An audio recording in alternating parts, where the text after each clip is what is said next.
সফল মুমিনদের পঞ্চম নাম্বার কোয়ালিটি হলো ওয়াল্লাযীনা হুম লিআমানাতিহিম, তারা আমানতের সংরক্ষণ করে, ওয়া আহদিহিম রাউন, ওয়াদা করলে তা বাস্তবায়ন করে। সুবহানাল্লাহ বলে। আর যারা মুনাফিক তারা আমানতের খেয়ানত করে এবং ওয়াদা করলে তা ভঙ্গ করে। মুমিনেরা যা ওয়াদা করে তাই বাস্তবায়ন করে আর আমানতের সংরক্ষণ করে। এই গেল কয়টা? 6টা। 7 নাম্বার শুনেন, আল্লাহ রাব্বুল আলামিন বলছেন মুমিনদের 7 নাম্বার কোয়ালিটি হলো ওয়াল্লাযীনা হুম আলা সালাওয়াতিহিম ইউহাফিজুন। আল্লাহ রাব্বুল আলামিন বলছেন মুমিনদের 7ম কোয়ালিটি হলো, সফল মুমিনদের 7ম কর্মকাণ্ড হলো তারা নামাজকে সংরক্ষণ করে, নামাজকে হেফাজত করে। তার মানে সময়ের নামাজ সময় মতো তারা আদায় করে, প্রত্যেকটা নামাজ তারা সময় মতো আদায় করে। এটা হলো মুমিনের কোয়ালিটি। কয়টা হলো? জোরে বলেন কয়টা? সবাই বলেন কয়টা? এই 7টা গুণ যার ভেতরে থাকবে আল্লাহ পাক বললেন কদ আফলাহাল মুমিনুন। এই 7টা গুণ যার ভেতরে আছে সেই মুমিনই সফল হয়ে গেছে। আচ্ছা, সফলতার একটা পুরস্কার আছে না? কথা কর না কেন? আছে না নাই? সফল হয় যারা তারা একটা পুরস্কার পায়। যেমন যারা পরীক্ষায় ভালো রেজাল্ট করে, ভালো রেজাল্ট করার পরে তারা পুরস্কার পায়, তাদের প্রতিষ্ঠান তাদেরকে পুরস্কার দেয়, দেয় না? খেলাধুলাতে দেখেন হার জিত আছে, যারা ভালো রেজাল্ট করে তারা একটা পুরস্কার পায়, যারা হেরে যায় তারাও কিন্তু সান্ত্বনা একটা পুরস্কার পায়। আমার বন্ধুগণ, এই যে আপনি সফল হইলেন, আপনি পুরস্কার কি পাবেন? কি দিয়া সফল হলেন? আল্লাহ পাক তার পরের আয়াতে বলছেন, 9 নাম্বার আয়াত, আল্লাহ রাব্বুল আলামিন 10 নাম্বার আয়াতে বলছেন সফল মুমিনেরা কিভাবে সফল হলো, কি পেয়ে তারা সফল হলো। তাদের সফলতা হলো এই, আল্লাহ পাক বলছেন উলাইকা হুমুল ওয়ারিসুন। আল্লাহ পাক বলেন এই 7টা গুণ যে মুমিনের ভেতরে আছে সে মালিকানা পেয়ে গেল। সুবহানাল্লাহ বলেন। তার মানে সে মালিক হয়ে গেছে। সে কি হয়ে গেল? মালিক হয়ে গেল। কিসের মালিক হলো? আল্লাহ রাব্বুল আলামিন বলছেন আল্লাযীনা ইয়ারিসুনাল ফিরদাউসা হুম ফিহা খালিদুন। আল্লাহ রাব্বুল আলামিন বলছেন যেই ব্যক্তি বিনয়ের সাথে নামাজ আদায় করবে, অনর্থক কথা পরিহার করবে, হিসাব করে যাকাত দিবে, লজ্জাস্থানের হেফাজত করবে, আমানতের সংরক্ষণ করবে, ওয়াদা পরিপূর্ণ করবে, সময়ের নামাজ সময় মতো আদায় করবে, আল্লাহ পাক বলছেন আল্লাযীনা ইয়ারিসুনাল ফিরদাউস, আমি আল্লাহ রাব্বুল আলামিন তাকে জান্নাতুল ফিরদাউসের মালিক বানায়া দেব। জান্নাতুল ফিরদাউস চেনেন? কথা কয় না চেনেন? কথা কয় না। চিনলে বলবেন চিনি, না চিনলে বলবেন চিনি না। চেনেন? চেনেন। তার মানে জান্নাতুল ফিরদাউস, আল্লাহর কাছে জান্নাত আছে কয়টা? 8টা। জান্নাত আছে কয়টা? ওই 8টা জান্নাতের শ্রেষ্ঠ জান্নাত, ভিআইপি জান্নাত, ফার্স্ট ক্লাস জান্নাতের নাম জান্নাতুল ফিরদাউস। আল্লাহ নবী বলেছেন জান্নাতুল ফিরদাউস কিন্তু আসমানে। নবী করিম সাল্লাল্লাহু আলাইহি ওয়াসাল্লাম বলছেন জান্নাতুল ফিরদাউসের উপরেই দয়াময় আল্লাহ রাব্বুল আলামিনের আরশে আজিম। তার মানে যিনি জান্নাতুল ফিরদাউসে যাবেন তার সাথে তার রবের সাথে কানেকশন খুব নিকটে হয়ে যাবে। সুবহানাল্লাহ বলে। আল্লাহ থাকবেন উপরের তলায় আর তার বান্দা নিচ তলায়। বালাগাল উলা বিকামালিহি কাশাফাদ দুজা বিজামালিহি হাসনাত জামিউ খিসালিহি सल्लो अलैहि। मुझे कुछ मिले ये ना मिले और मुहम्मद मिले, यानी वो चाहे तो जिसे अल्लाह मिले। बलगल उला बिकमालिहि كشف الدجى بجماله حسنت جميع خصاله صلوا عليه نسيم جانب بتها गुजर कुन ज़हर आलम मुहम्मद रा खबर कुन बलागल उला बिकमालिही कशफ दुजा बिजमालिही हसनत जमीअ खिसालिही सल्लु अलैहि।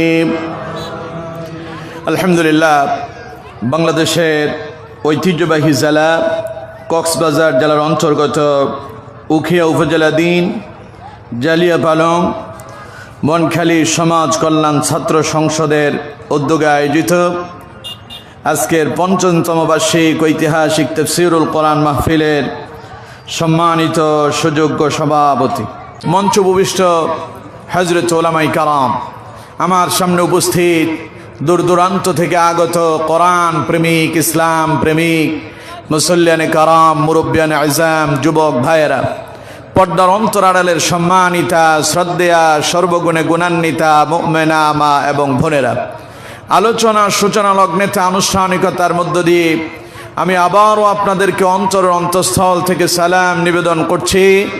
আসসালামু আলাইকুম ওয়া রাহমাতুল্লাহি ওয়া বারাকাতুহু। আপনারা সবাই কেমন আছেন? আলহামদুলিল্লাহ। আমাদেরকে যিনি ভালো রেখেছেন তিনি কে? আর একটু আওয়াজ দিয়ে বলেন, তিনি কে? তিনি সেই আল্লাহ, যিনি বিশাল আকাশ এবং বিস্তীর্ণ এই জমিনের মালিক, যিনি সাগর মহাসাগরের মালিক, যিনি কুল কায়নাতের মালিক, যিনি জান্নাত জাহান্নামের মালিক, যিনি আরশ আযীমের মালিক। সে আমাদের রব, আমাদের মনিব, আমাদের স্রষ্টা, যিনি আমাদেরকে হাজারো ব্যস্ততা, হাজারো ব্যাকুলতা থেকে বিরত করে সমাজের অসংখ্য অগণিত মানুষের ভেতর থেকে বাছাই করে করে আমাদেরকে আজকের কোরআনুল কারীমের ময়দানে আসার বসার, আমাকে আল্লাহ পাকের পবিত্র কোরআন, বিশ্ব নবী রাসূল করিম সাল্লাল্লাহু আলাইহি ওয়াসাল্লামের হাদিস থেকে কিছু কথা বলার আর আপনাদেরকে শোনার জন্য তৌফিক এনায়েত করেছেন। এজন্য মহান মনিবের প্রতি অন্তরের অন্তঃস্থল থেকে সুজুদ পেশ করছি। সকলেই চিৎকার মেরে পড়ছি আলহামদুলিল্লাহ। আরো জোরে পড়ুন আলহামদুলিল্লাহ। রব্বানা লাকাল হামদ হামদান কাসীরান طيبا মুবারাকান ফীহি। সবাই পড়ুন ইয়া রব্বি লাকাল হামদু কামা ইয়ানবাগি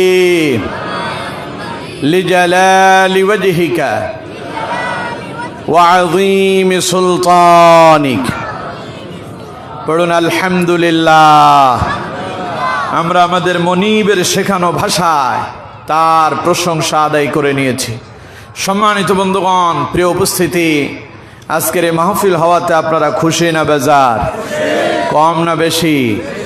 আপনাদের উপস্থিতি প্রমাণ করছে আপনারা অনেক খুশি, ঠিক কিনা? এইভাবে কোরআনুল কারীমের মাহফিল যেখানে হবে সেখানেই আমাদেরকে যেতে হবে, ঠিক কিনা? কোরআন আছে যেখানে শান্তি আছে, ইসলাম আছে যেখানে শান্তি আছে।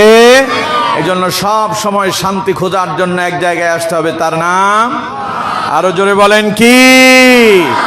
পৃথিবীর যেখানেই যান শান্তি নাই। তামাম পৃথিবী আজ অশান্তির কঠিন দাবানলে দাও দাও করে জ্বলছে, ঠিক কিনা? ঘরেতে শান্তি নাই, বউতে শান্তি নাই, পরিবারে শান্তি নাই, সমাজে শান্তি নাই, রাষ্ট্রেতে শান্তি নাই। শান্তি শুধু এক জায়গায়, তার নাম আরো জোরে বলেন কি? আমরা সে কোরআন থেকে আলোচনা শুনতে বসেছি। পড়ুন আলহামদুলিল্লাহ।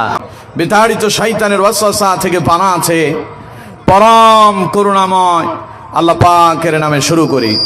সবাই আমার সঙ্গে বলুন আউযু বিল্লাহি মিনাশ শাইতানির রাজীম।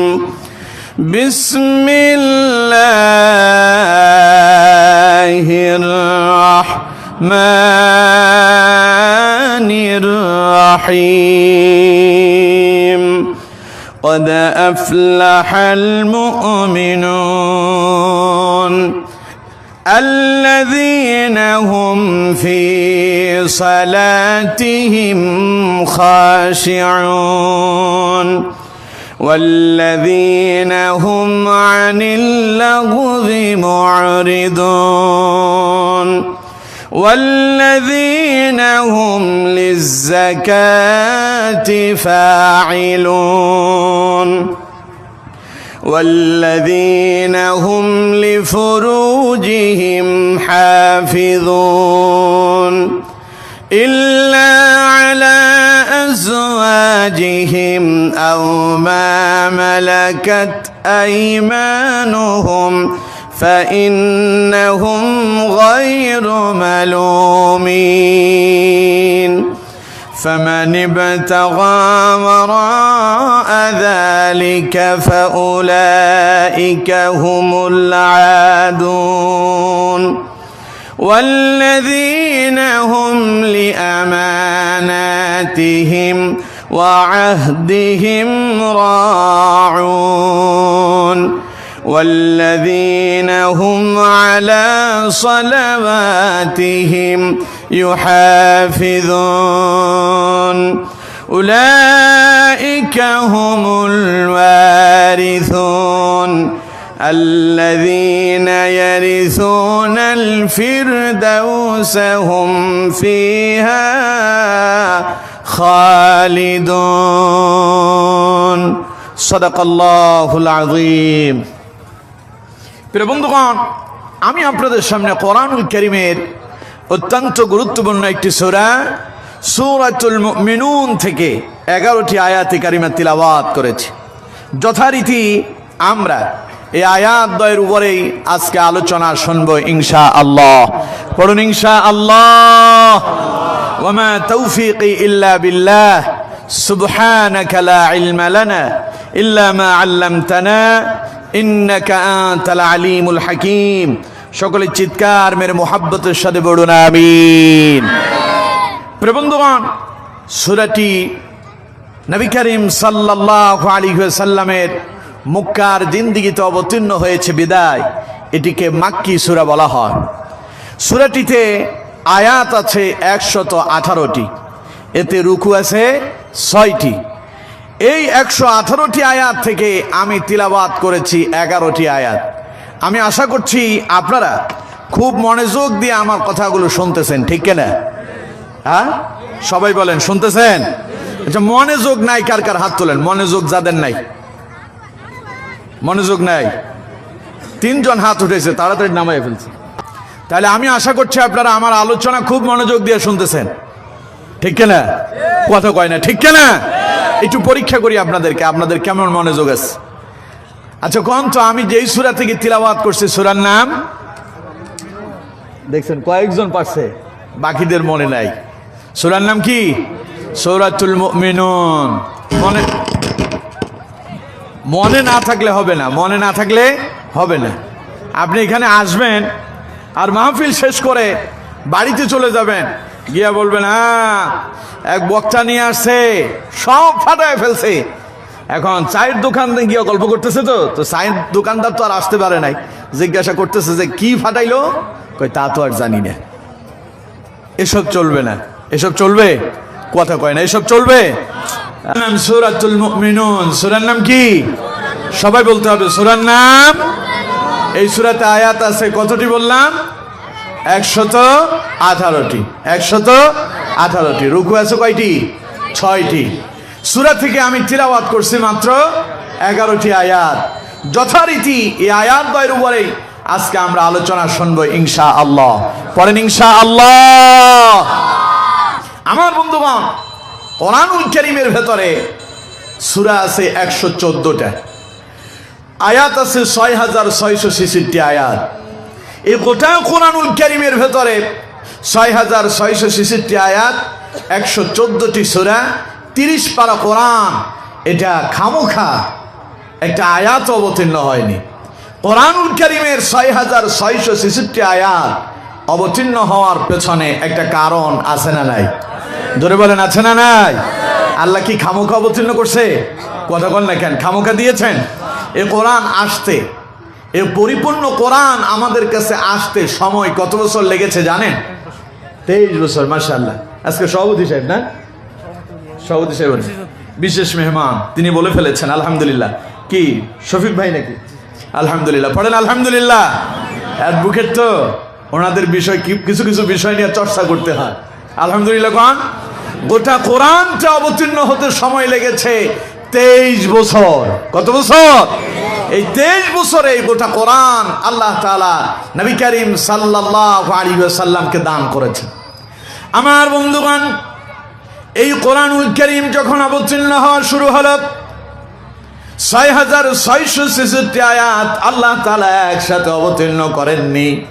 কখনো 1 আয়াত, কখনো 2 আয়াত, কখনো 5 আয়াত, কখনো 10 আয়াত, কখনো 1 সূরা, কখনো 1 রুকু করে যখনই যা প্রয়োজন হয়েছিল আল্লাহ তাআলা তার নবী, বিশ্ব নবী মুহাম্মদুর রাসূলুল্লাহ সাল্লাল্লাহু আলাইহি ওয়াসাল্লামের উপর অবতীর্ণ করেছেন। সুবহানাল্লাহ বলেন।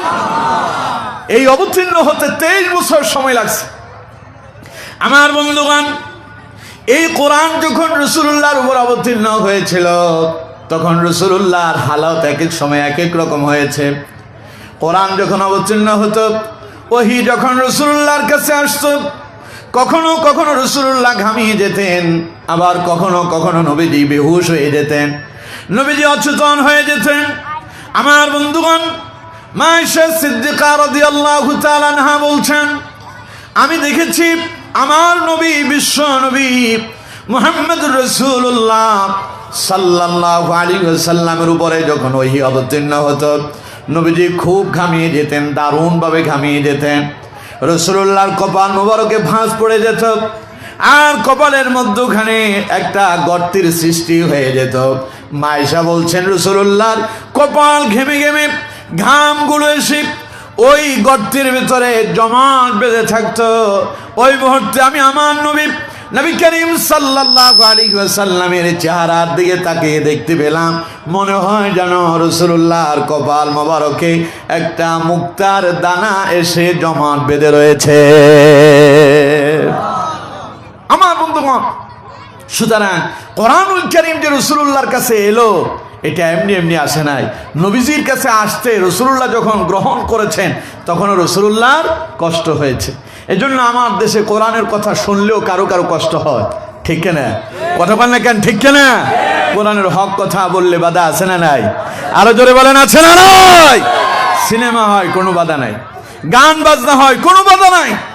আপনাদের এই যে কক্সবাজার, আপনাদের ইনানি বিচ, আরো কত কিছু আছে না, এই সব জায়গায় গান বাজনা হয়, কোনো বাধা আছে? অনুমতি লাগে করতে? কিন্তু কোরআনের মাহফিল করতে অনুমতি লাগে, আবার মাঝে মধ্যে বাধাও আছে। ঠিক কিনা? কথা বলেন না কেন? ঠিক কিনা? তার মানে কোরআন হচ্ছে এমন এক কিতাব যা মানুষের জীবন বদলায় দেয়। এই জন্য এই কোরআন শুনলে পরে বাতিলদের কলিজায় আগুন ধরে, তাই তারা কোরআনের মাহফিলে বাধা দেয়। ঠিক কিনা? গান বাজনা হয়, বাধা হয় না। সিনেমা অশ্লীলতা হয়, বাধা হয় না। শুধু কোরআনের মাহফিল হলে 100% হয়।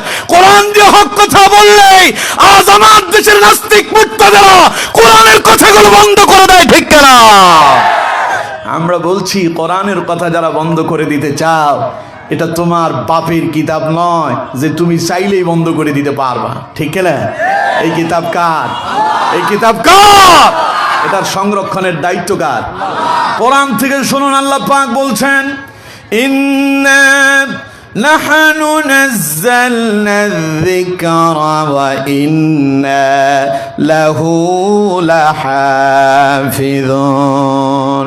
আল্লাহ পাক বলছেন, কোরআন অবতীর্ণ করেছি আমি আল্লাহ, আর এই কোরআনকে হেফাজতের দায়িত্ব কার হাতে? পৃথিবীতে কোরআন ছাড়া আল্লাহর পক্ষ থেকে আরো 103টা কিতাব এসেছে। কোরআন সহ 104টা কিতাব এসেছিল। ওই বাকি 103টা কিতাবের পরিবর্তন হয়েছে, কিন্তু কোরআন যেইভাবে এসেছে এখনো ঠিক সেইভাবেই আছে। এর কোনো পরিবর্তন হয়নি, কিয়ামত পর্যন্ত হবেও জোরে বলেন হবে। সুতরাং যারা মুছে দিতে চায় তারা খামোখা চেষ্টা করতেছে, তারা খামোখা কষ্ট করতেছে। তাদেরকে বলবো দয়া করে এই কষ্ট বাদ দিয়ে অন্য কোনো কাজে লেগে যান, কারণ কোরআন আপনি মুছে দিতে পারবেন না। এই কোরআনকে যারা মুছে দিতে চেয়েছিল তারাই মুছে গিয়েছে, ঠিক কিনা? জোরে কোন ঠিক কিনা? এই কথাটা আমার দেশের নকুল কুমার হিন্দুটা বুঝছে, কিন্তু বহু মুসলমানই বুঝে নাই, ঠিক কিনা? ওই যে নকুল একটা গান গাইছিল না, যদি আগুন লেগে ধ্বংস হয়ে যায় পৃথিবীর সব বইয়ের দোকান, তবু বিশ্ব থেকে হারাবে না পবিত্র কোরআন। জানেন আপনারা? শোনাবো একটু। যদি আগুন লেগে ধ্বংস হয়ে যায় ধ্বংস হয়ে যায়, যদি আগুন লেগে ধ্বংস হয় পৃথিবীর সব বইয়ের দোকান, তবু বিশ্ব থেকে হারাবে না পবিত্র কোরআন, ঠিক না? তবু বিশ্ব থেকে হারাবে না পবিত্র কোরআন। নকুল বলতেছে, করবে কেমন করে কোরআন ধ্বংস? আগুনের তেজ আছে বিশ্ব বড় অগণিত কোরআনে হাফেজ। আছে না নাই? জোরে বলেন আছে না নাই? সারা পৃথিবীতে এক গবেষণায় দেখে গেছে 18 কোটি কোরআনের হাফেজ আছে। সুবহানাল্লাহ কইলেন না? নকুল বলতেছে, করবে কেমন করে কোরআন ধ্বংস? আগুনের তেজ আছে বিশ্ব বড় অগণিত কোরআনে হাফেজ। তারা সাফি আবার আসমানি গ্রন্থ, তারা সাফি আসমানি গ্রন্থ বাঁচাবে ইসলামের মান, তাই বিশ্ব থেকে হারাবে না পবিত্র কোরআন, তাই বিশ্ব থেকে হারাবে না পবিত্র কোরআন। পড়েন আল্লাহু আকবার। বাকিটা বলা যাবে না, আপনাদের মাইকের অবস্থা ভালো না। এভাবে বললে আমার খুব কষ্ট হইতেছে, দেখতেছেন ঘাম কিভাবে বেরোচ্ছে, খুব কষ্ট হইতেছে আমার বন্ধুগণ। সুতরাং নকুলের মতো হিন্দু মানুষ বুঝতে পারছে, আমাদের বহু মুসলমান বুঝে নাই, ঠিক কিনা? কথা বল না কেন, ঠিক কিনা? সুতরাং আমাদের মুসলমান ভিতরে লুকিয়ে থাকা মুনাফিকদেরকে বলছি, সতর্ক হয়ে যাও, সাবধান হয়ে যাও। কোরআন মুছে দেওয়ার ক্ষমতা কারো নাই। কোরআন পৃথিবীতে যেমন ভাবে এসেছে এখনো তেমনই আছে, কিয়ামত পর্যন্ত তেমনই থাকবে। এর কোনো পরিবর্তন হবে না, হবে না, হবে না, ঠিক কিনা? সুতরাং জীবনের প্রতিটা মুহূর্তে কোরআনের পক্ষে থাকতে রাজি আছেন? আরো জোরে বলেন, থাকতে রাজি আছেন? আল্লাহ আমাদেরকে তৌফিক দান করুন, আমরা বলি আমিন। আরো জোরে বলুন আমিন। তাহলে আমার বন্ধুগণ, বলছিলাম রাসূলুল্লাহর কাছে যখন কোরআন আসতো নবীজি ঘামিয়ে যেতেন। আমার বন্ধুগণ, এই যে আয়াতগুলো আমি তিলাওয়াত করলাম, এই আয়াত অবতীর্ণ হওয়ার সময় একটা প্রেক্ষাপট ছিল। হযরত ওমর ইবনুল খাত্তাব রাদিয়াল্লাহু তাআলা আনহু তিনি বর্ণনা করছেন, হযরত ওমর বলছেন, রাসূলুল্লাহর উপরে যখন ওহী অবতীর্ণ হতো, নবীজির আশেপাশে যারা থাকতেন তারা একটা গুনগুন করে শব্দ শুনতে পেতেন। মৌমাছির ন্যায় গুনগুন করে একটা শব্দ তারা শুনতে পেতেন। যখনই ওই শব্দ তারা শুনতে পেতেন, তারা বুঝতে পারতেন এই মুহূর্তেই রাসূলুল্লাহর উপরে কোরআন অবতীর্ণ হচ্ছে।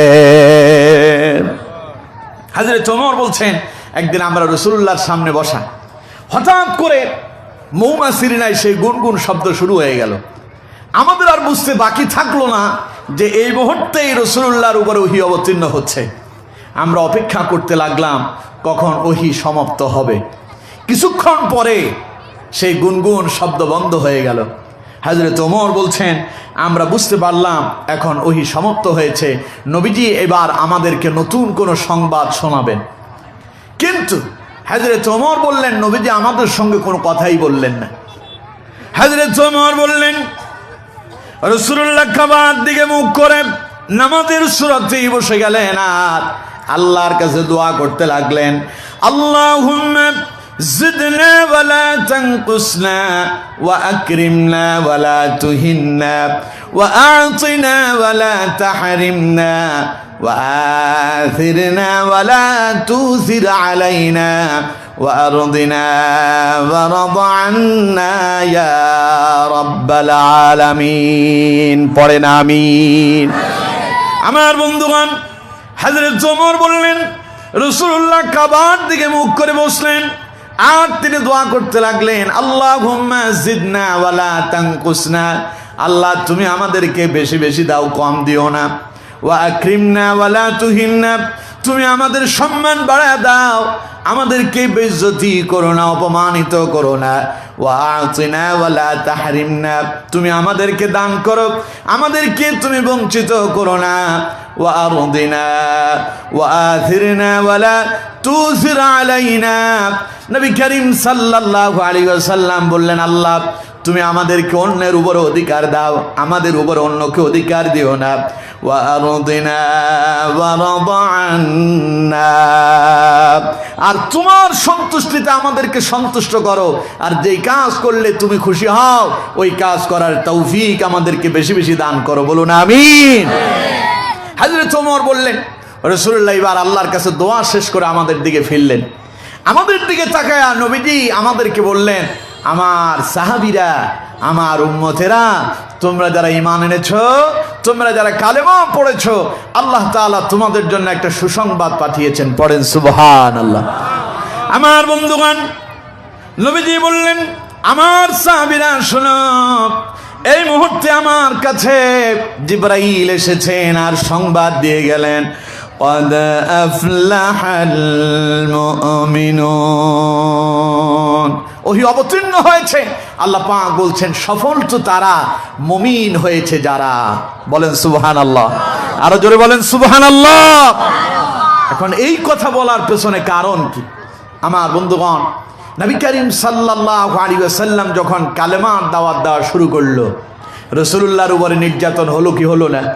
কথা কয় না, হলো কি হলো না? আর রাসূলুল্লাহর ওই কালেমা যারা গ্রহণ করলো, কবুল করলো, কালেমা পড়ে যারা মুসলমান হলো, তারা মনে হয় নির্যাতিত হন নাই? হয় নাই? আমার বন্ধুগণ, ঈমান কবুল করলেন হযরত বিলাল। কাফেররা হযরত বিলালকে উত্তপ্ত মরুভূমির উপরে চিৎ করে শোয়া দিয়া বুকের উপরে পাথর চাপা দিয়ে রাখলো। ঈমান কবুল করলেন হযরত খাব্বাব। কাফেররা তারে ধরল, জ্বলন্ত কয়লার উপরে চিৎ করে শোয়া দিয়া হাঁটু দিয়া চেপে ধরল। ঈমান কবুল করলেন হযরতে ইয়াসির রাদিয়াল্লাহু তাআলা আনহু। কাফেররা তারে ধরল, দুই পায়ের ভেতরে রশি বেঁধে দিয়া, দুটা উটের পায়ের সঙ্গে রশি বেঁধে দিয়া দুই উটকে দুই দিকে দাবায়া দিল, দৌড়ায়া দিল, দৌড়াতে লাগলো। দুইটা উট যখন দুই দিকে দৌড়ানো শুরু করলো, হযরতে ইয়াসির রাদিয়াল্লাহু তাআলা আনহুর দুই পা ছিঁড়ে শরীরটা দ্বিখণ্ডিত হয়ে গেল। ঈমান কবুল করলেন হযরত ইয়াসির রাদিয়াল্লাহু তাআলা আনহুর স্ত্রী হযরত সুমাইয়া রাদিয়াল্লাহু তাআলা আনহা। ঈমান কবুল করার কারণে কাফেরেরা তারে ধরল, হাত পা খুঁটির সঙ্গে বেঁধে নিল। এরপরে একটা বর্ষা দিয়া আবু জাহেল হযরতে সুমাইয়া রাদিয়াল্লাহু তাআলা আনহার লজ্জাস্থানের উপরে এত জোরে আঘাত করলো, হযরতে সুমাইয়া রাদিয়াল্লাহু তাআলা আনহা শাহাদাত বরণ করলেন। আর নারীদের ভিতরে সর্বপ্রথম তিনি শাহাদাত বরণ করেছেন। এইভাবে সাহাবীদের উপর নির্যাতন চলছে। শুধু তাই নয়, যারা ঈমান কবুল করলো, যারাই মুসলমান হয়ে গেল, কাফেররা তাদের সাথে সম্পর্ক বন্ধ করে দিল। ওদের সঙ্গে কথাবার্তা চলে না, ওদের সঙ্গে কথাবার্তা হয় না, ওদের সঙ্গে ব্যবসা বাণিজ্য করতে চায় না। ওরা যদি ব্যবসা বাণিজ্য করে, লোকেরা তাদের কাছ থেকে ক্রয় করতে চায় না। তার মানে মুসলমানদেরকে একগুঁয়ে করে দেওয়া হয়েছে, মুসলমানদের সঙ্গে কাফেরদের কোনো সম্পর্ক নাই। পরে সাহাবাই কেরাম চিন্তা করলেন, আহারে ঈমান কবুল করে মনে হয় আমরা তো দারুণভাবে লোকসানের ভেতরে পড়ে গেলাম, আমরা তো ক্ষতিগ্রস্ততার ভেতরে পড়ে গেলাম, আমরা তো বিফল হয়ে গেলাম। আসলে যারা ঈমান কবুল করছে তারা সফল না বিফল? আরো জোরে বলেন, সফল না বিফল? এখন সাহাবাই কেরাম চিন্তা করতেছেন, মার খাচ্ছেন, ব্যবসা বাণিজ্য বন্ধ হয়ে গেল, বেচা কিনা হয় না, লোকজন কথা কয় না, তাদের সঙ্গে উঠা বসা করে না, দারুণভাবে তারা চতুর্দিক থেকে বাধাগ্রস্ত হচ্ছে, মন খারাপ, খুব মন খারাপ। আজ দেখবেন সারা পৃথিবীর দিকে তাকায় দেখেন, ইসলাম যারা মেনে চলে, ইসলামী আন্দোলনের সঙ্গে যারা সম্পৃক্ত হয়, কোরআনের কথা যারা বলে, কোরআনের অনুশাসন যারা মেনে চলে, তারাও ঠিক একই রকম বিপদার মুসিবতের সম্মুখীন। ঠিক কেনা? কথা বল না কেন? ঠিক কেনা? আমার বন্ধুগণ, সেই সময় সাহাবায়ে কেরামের অবস্থা এমনই ছিল। সাহাবায়ে কেরাম যখন এমন চিন্তায় পড়ে গেলেন, টেনশনে পড়ে গেলেন, তখন আল্লাহ তাআলা সাহাবীদের টেনশন, তাদের দুশ্চিন্তা আল্লাহ পাক দূর করলেন কোরআনুল কারীমের আয়াত অবতীর্ণ করে দিয়ে। বলুন সুবহানাল্লাহ। আল্লাহ রাব্বুল আলামিন বলছেন, নবী আপনি শোনায়া দেন, আপনার সাহাবীদেরকে শোনায়া দেন, যাদের বাড়ি আছে তারা সফল নয়, যার গাড়ি আছে সে সফল নয়, যে ক্ষমতার মালিক হয়েছে সে সফল নয়, বরং সফল তো তারাই হয়েছে কদ আফলাহাল মুমিনুন, ঈমান এনেছে যারা, সফল হয়েছে তারা। সুবহানাল্লাহ। কোন? আচ্ছা কোন তো দেখি, আমি আপনাদেরকে জিজ্ঞাসা করি, সম্পদের মাঝে কি সফলতা আছে? কথা বল না কেন? সম্পদের সফলতা আছে, বাড়ি গাড়িতে সফলতা আছে, ক্ষমতার মাঝে সফলতা আছে। ক্ষমতার মাঝে যদি সফলতা থাকতো, ফেরাউনের চাইতে বড় ক্ষমতাবান আর কেউ কি ছিল তামাম পৃথিবীতে? কথা কয় না? ছিল? ফেরাউনের নাম শুনছেন তো? কথা কয় না? না, আপনারা তো এইভাবে হইলে চলবে না। ফেরাউনের নাম শুনছেন? এই ফেরাউনের ক্ষমতা কম ছিল না বেশি? কি পরিমাণ ক্ষমতা থাকলে পরে বলে আনা রাব্বুকুমুল আলা, আমি তো সবচাইতে বড় খোদা। বলেন নাউযুবিল্লাহ। নিজেরে প্রভু বলে দাবি করতেছে। তাইলে চিন্তা করেন ক্ষমতা তার কতটুকুন ছিল, কিন্তু ফেরাউনের ওই ক্ষমতা তারে বাঁচাতে পেরেছে? কথা বল না কেন? বাঁচাতে পেরেছে? ফেরাউন মরল কোথায়? সমুদ্রে। ফেরাউন মরল কোথায়? সমুদ্রে। তাইলে কোন তো ফেরাউনের ক্ষমতা যদি ফেরাউনরে যদি বাঁচাতে পারতো, সমুদ্র থেকে তারে বাঁচাতে পারতো কি পারতো না? তার মানে বুঝতে হবে ক্ষমতার মাঝে সফলতা। এরপরে আসেন, অনেকে মনে করে যাদের কাছে টাকা পয়সা আছে, যার বাড়ি গাড়ি আছে, মনে হয় সে সফল। সম্পদের মাঝে যদি সফলতা যদি থাকতো, কারুনের চাইতে শ্রেষ্ঠ সফল আর কেউ হতো না। কারণ কারুনের সম্পদের কোনো অভাব ছিল না, এত বেশি পরিমাণ কারুনের সম্পদ ছিল। আল্লাহ কোরআনুল কারীমে বলছেন, ইন্না কারুন কানা মিন কওমি মূসা ফাবাগা আলাইহিম ওয়া আতাইনাহু মিনাল কুনুজি মা ইন্না মাফাতিহাহু লাতানু বিল উসবাতি উলিল কুওয়া। পড়েন আল্লাহু আকবার। এই কয়জনে কইছেন আল্লাহু আকবার? এখন যদি রাস্তায় যদি নির্বাচনের স্লোগান দেওয়ার জন্য লাগাই দেওয়া হইতো, তো রাস্তার মাটি যা আছে সব উঠায় ফেলতেন। ঠিক কিনা? কথা কয় না? ঠিক কিনা? তো আল্লাহর স্লোগানটা এত আসতে দিলেন কেন? আল্লাহর চাইতে নেতা বড়? নেতা বড় না আল্লাহ বড়? জোরে বলেন, নেতা বড় না আল্লাহ বড়? নেতার আওয়াজ জোরে হবে না আল্লাহটা জোরে হবে? তা আপনারা তো উল্টাটা করতেছেন। এখন আল্লাহু আকবার যে বলছেন, কোন তো জোরে হইছে না আস্তে হইছে? এবার কয়জন কইলে আবার কিছু লোক বন্ধ করে দিয়েছে। আল্লাহু আকবার যে আপনারা বলছেন, জোরে হইছে না আস্তে হইছে? এখন কি জোরে বলবেন না আস্তে বলবেন? দেখি কত জোর আছে, চিল্লায় বলেন তো দেখি আল্লাহু আকবার। না না না, হয় নাই। জোর আপনাদের আরো আছে না? নাই? আছে আছে। পেছনের লোকেরা আপনারা একটু পিকআপটা ধরেন, একটু জোরে চিল্লায় কন্ত দেখি আল্লাহু আকবার। না, এখনো পেছনের লোকজন বলে নাই। আমি দেখতেছি তো এখান থেকে বসে, কিছু কিছু লোক বসে বসে শুধু হাসতেছে। ওরা চিন্তা করতেছে তামাশা কদ্দূর যায় একটু দেখি। এখানে কি তামাশা চলতেছে? কথা কয় না। এখানে কি তামাশা চলতেছে? এখানে কার কথা চলছে? আরো জোরে বলেন, কার? সুতরাং ওই আল্লাহর নামের কথা চলে, আল্লাহর কথা হয়। আপনি আল্লাহু আকবার বলতে চান না, হাসি তামাশা চলবে না। জোরে বলেন আল্লাহু আকবার। এখন যে আল্লাহু আকবার বললেন, খুশি হয়েছেন কে? অসন্তুষ্ট কেডা? আল্লাহু আকবার বললে খুশি কে হয়? অসন্তুষ্ট কেডা হয়? শয়তান কিন্তু আবার দুই জাতের আছে। শয়তান কয় জাতের আছে? আমার কথা না, আল্লাহর কথা। কোরআনুল কারীমের শেষ সূরা, শেষের আয়াত, শেষের লাইন, আল্লাহ বলছেন মিনাল জিন্নাতি ওয়ান নাস। পারেন না আপনারা? মিনাল জিন্নাতি ওয়ান নাস। আল্লাহ বলছে শয়তান আছে দুই প্রকারের, একটা মানব শয়তান আর একটা জিন শয়তান। জিন শয়তান অসন্তুষ্ট হয় শুনছি, কোনোদিন দেখি নাই। দেখছেন কি আপনারা? আচ্ছা শয়তান দেখছেন কারা কারা? দেখে হাত তোলেন। শয়তান দেখছেন কেউ? তাহলে শয়তান অসন্তুষ্ট হয় দেখি নাই, কিন্তু মানব শয়তান যে অসন্তুষ্ট হয় বাংলাদেশে এখন খুব দেখা যায়। কথা কয় না, কথা কয় না কেন? দেখবেন এই দেশের কিছু শয়তান আছে, মানে কেউ যদি শয়তান দেখতে চান তাইলে এদেরকে দেখবেন যারা নারে তাকবীর আল্লাহু আকবারকে জঙ্গিবাদের স্লোগান বলে, ঠিক কিনা? ওইগুলোই শয়তান যারা নারে তাকবীর আল্লাহু আকবারকে বিতর্কিত স্লোগান বলে, ঠিক কিনা? এরা নারে তাকবীর আল্লাহু আকবারকে ধর্মীয় উস্কানিমূলক স্লোগান বলে, ঠিক কিনা? এরা নারে তাকবীর আল্লাহু আকবারকে দলীয় স্লোগান বলে, ঠিক কিনা? তার মানে এই দেশে কিছু নাস্তিক মুরতাদ শয়তানদের আবির্ভাব হয়েছে। এরা 90% মুসলমানের দেশে নারে তাকবীর আল্লাহু আকবারকে বন্ধ করে দিতে চায়, ঠিক কিনা? আমরা বলছি এটা 90% মুসলমানের দেশ, এটা ওলি আল্লাহর দেশ, এটা শাহজালালের দেশ, এটা শাহপরানের দেশ, এটা খান জাহান আলীর বাংলাদেশ। এই দেশে নারে তাকবীর চলছে, কিয়ামত অবধি চলবে। বন্ধ করার ক্ষমতা কারো নাই, কারো নাই, কারো নাই, ঠিক কিনা? যারা বন্ধ করতে চায় তারাই বন্ধ হয়ে যাবে। কথা বল না কেন? এই নারে তাকবীর বন্ধ করতে চেয়েছিল ফেরাউন, ফেরাউন বন্ধ হয়ে গেছে। এই নারে তাকবীরকে বন্ধ করতে চেয়েছিল নমরুদ, নমরুদ বন্ধ হয়েছে।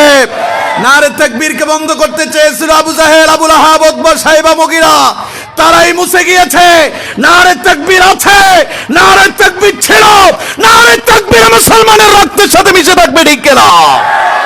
কারণ মুসলমানের রক্তের প্রতি ফোঁটায় মিশে আছে নারে তাকবীর। আরো জোরে বলেন নারে তাকবীর।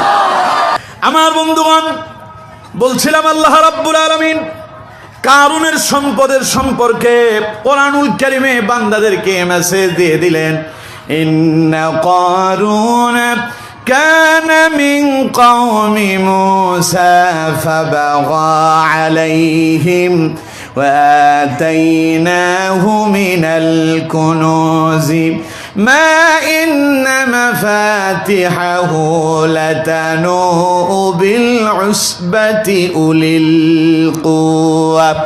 আল্লাহ রাব্বুল আলামিন বলছেন কারুনকে আমি এত সম্পদ দিয়েছিলাম, কারুনের এত সম্পদ ছিল, কারুন তার সম্পদগুলোকে, তার ধনভাণ্ডার, তার সম্পদগুলোকে দেশ সন্দুকের ভেতরে জমা করে রেখেছিল।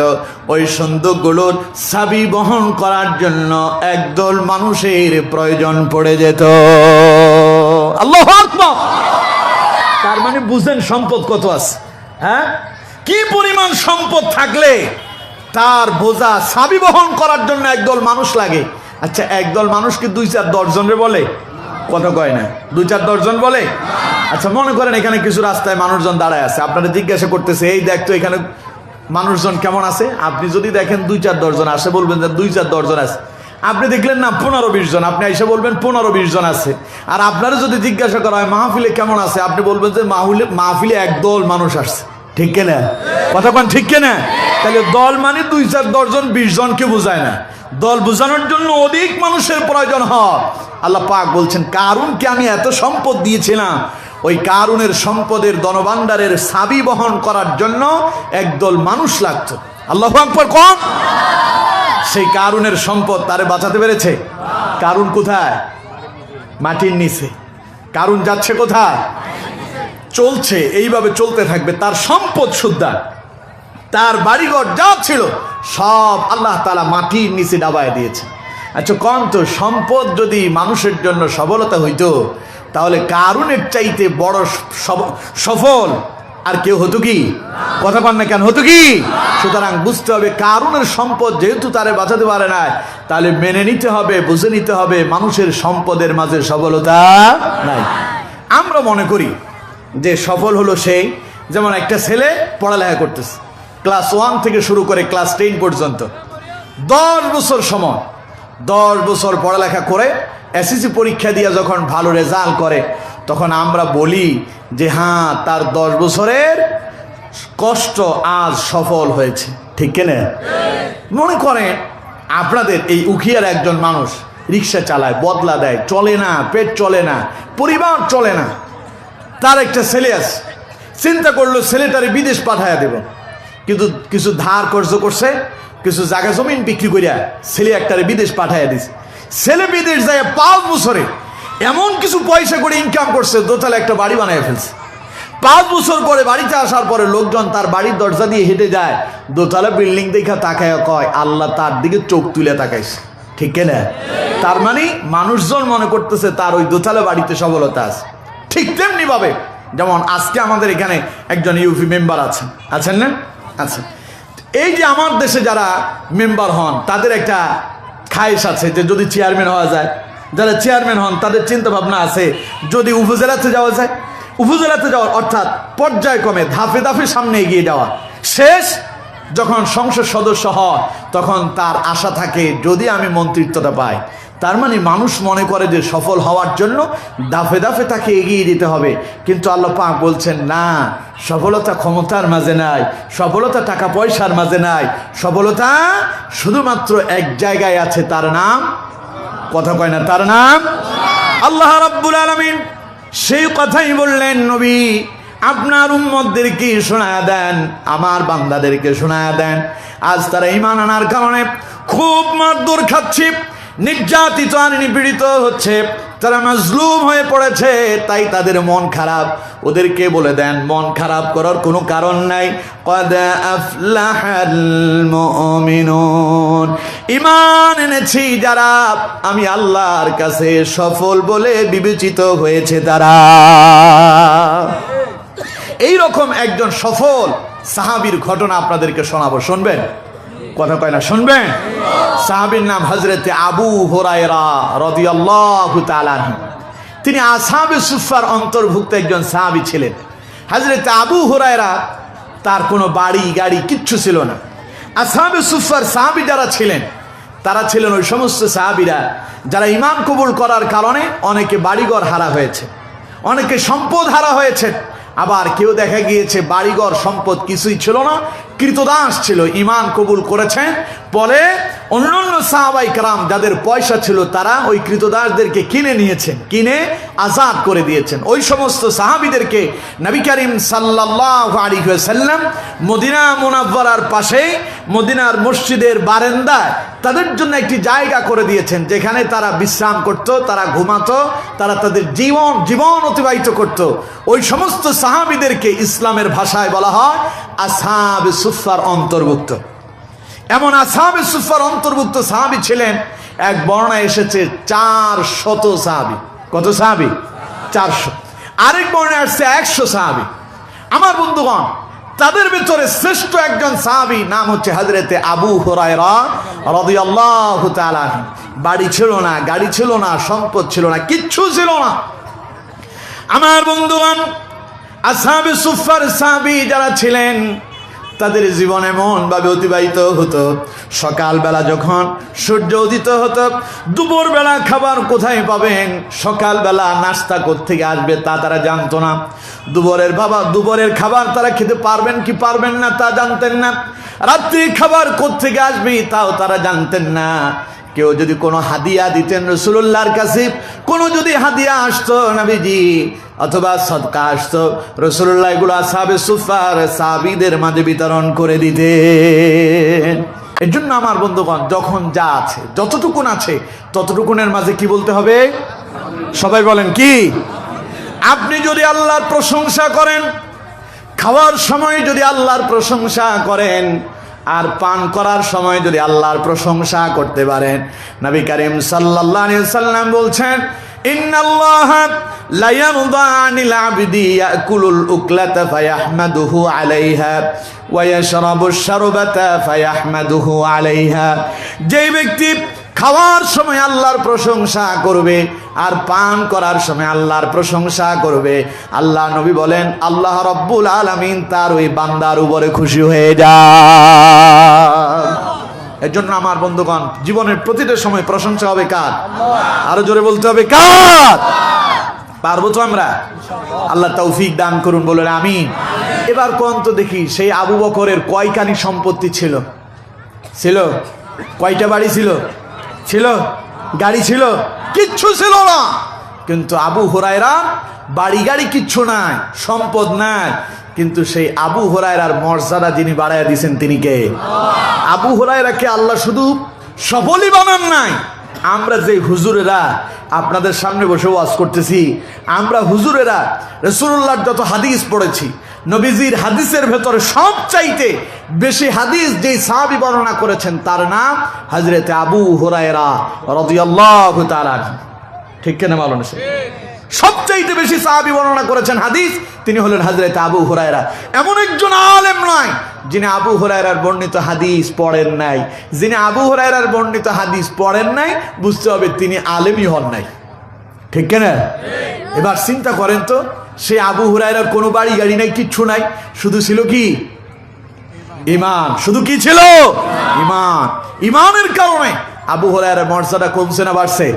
আরো জোরে বলেন, কমছে না বাড়ছে? আবু হুরায়রার নামে আমাদের দেশে মানুষ আছে না নাই?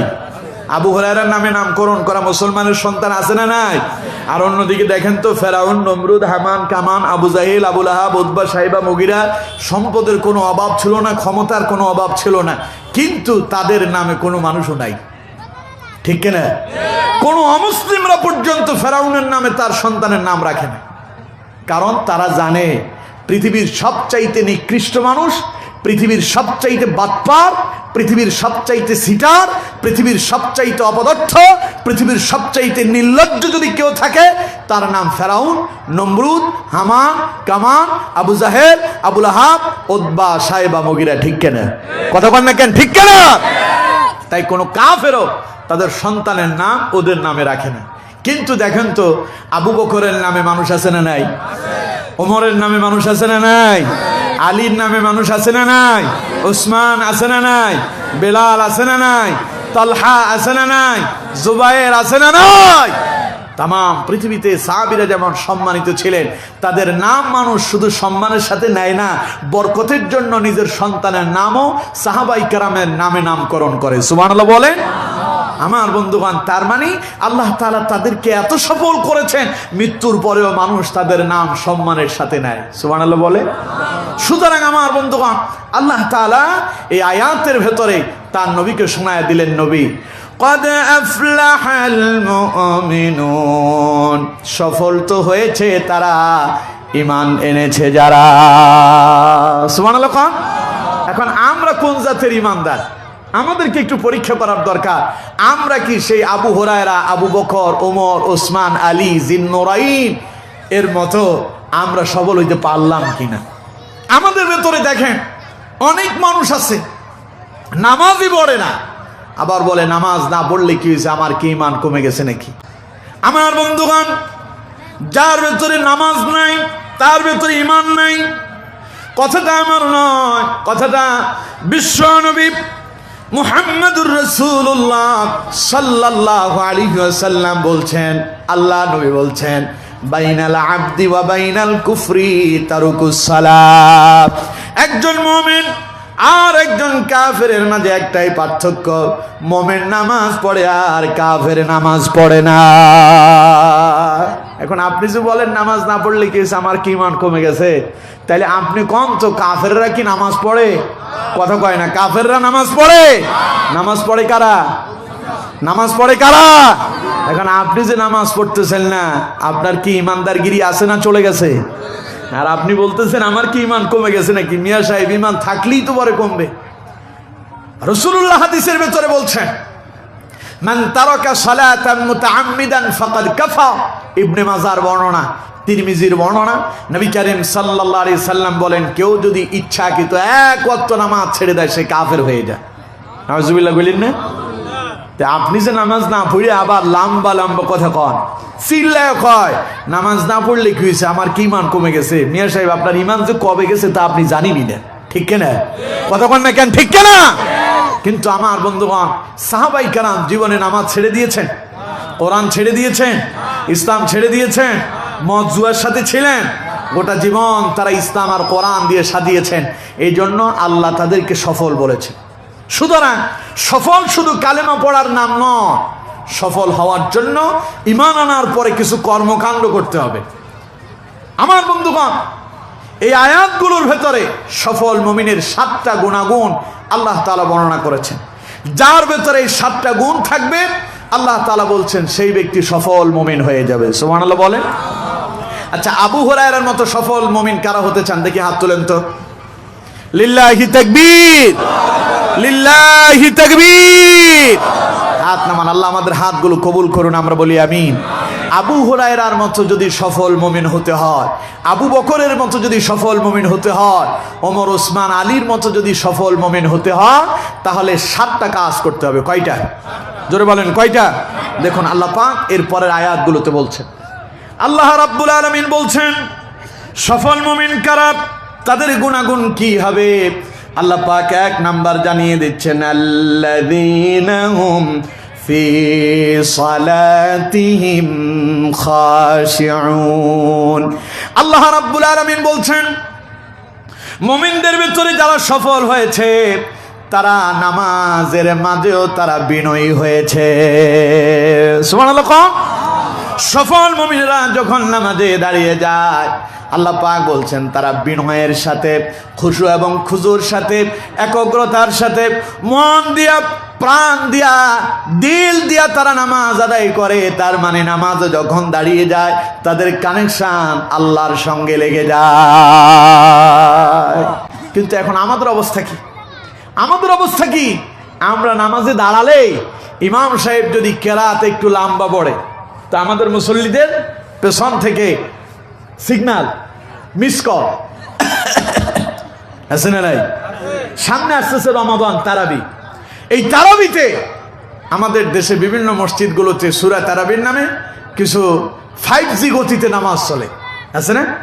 নামাজ পড়তেছে, ইমাম সাহেব পড়তেছে আলহামদুলিল্লাহ, আল্লাহু আকবার, সামিআল্লাহু লিমান, আল্লাহু আকবার, আল্লাহু আকবার, আছে না নাই?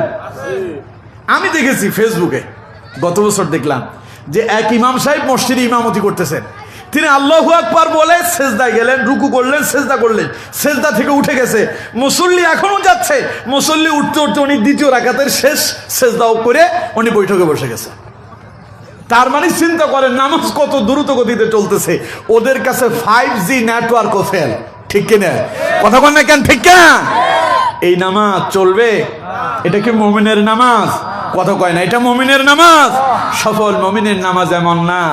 সফল মুমিন যখন নামাজে দাঁড়ায় বিনয়ের সাথে নামাজ আদায় করে, তার কেরাত হয় লম্বা, তার রুকু হয় লম্বা, তার সিজদা হয় লম্বা। কিন্তু আমার দেশের মুসল্লিদের নামাজ, রুকু আর সিজদার অবস্থা এত খারাপ যে তারা যে নামাজ পড়তেছে এটা পড়ার চাইতে না পড়াই ভালো ছিল, ঠিক কিনা? এখন আপনারা বলবেন হুজুর নামাজ না পড়ার চাইতে ভালো, এই কথা কেন কইলেন? এই কথা আমি বলি নাই, আল্লাহই বলেছে। সূরাটা আপনারা সবাই পারেন, সূরার নাম সূরা মাউন। আর আপনারা যেই নামে চিনবেন তাড়াতাড়ি, আর আইতাল্লাযী। সূরার নাম কি? আর আইতাল্লাযী। পারেন না আপনারা? ওই সূরার ভিতরে আল্লাহ পাক বলছেন ফাওয়াইলুল লিল মুসাল্লিন আল্লাযীনা হুম আন সালাতিহিম সাহুন আল্লাযীনা হুম ইউরাউনা ওয়া ইয়ামনাউনাল মাউন। কার কথা? আল্লাহ পাক বলছেন ফাওয়াইলুল লিল মুসাল্লিন, দুর্ভাগ্য ওই সমস্ত মুসল্লিদের, আল্লাযীনা হুম আন সালাতিহিম সাহুন আল্লাযীনা হুম ইউরাউনা ওয়া ইয়ামনাউনাল মাউন, যারা নামাজের ভিতরে ছিল উদাসীন, যারা মানুষদেরকে দেখানোর জন্য নামাজ আদায় করেছে, যারা বিনয়ের সাথে নামাজ আদায় করলো, আল্লাহ পাক বলেন তাদের এই নামাজ তাদের কোনো কাজে আসলো না। তাহলে এবার কোন কথা, আমার না আল্লাহর? আরো জোরে বলেন আমার না আল্লাহর? তাহলে নামাজ এখন বিনয়ের সাথে হবে না তাড়াহুড়োর সাথে হবে?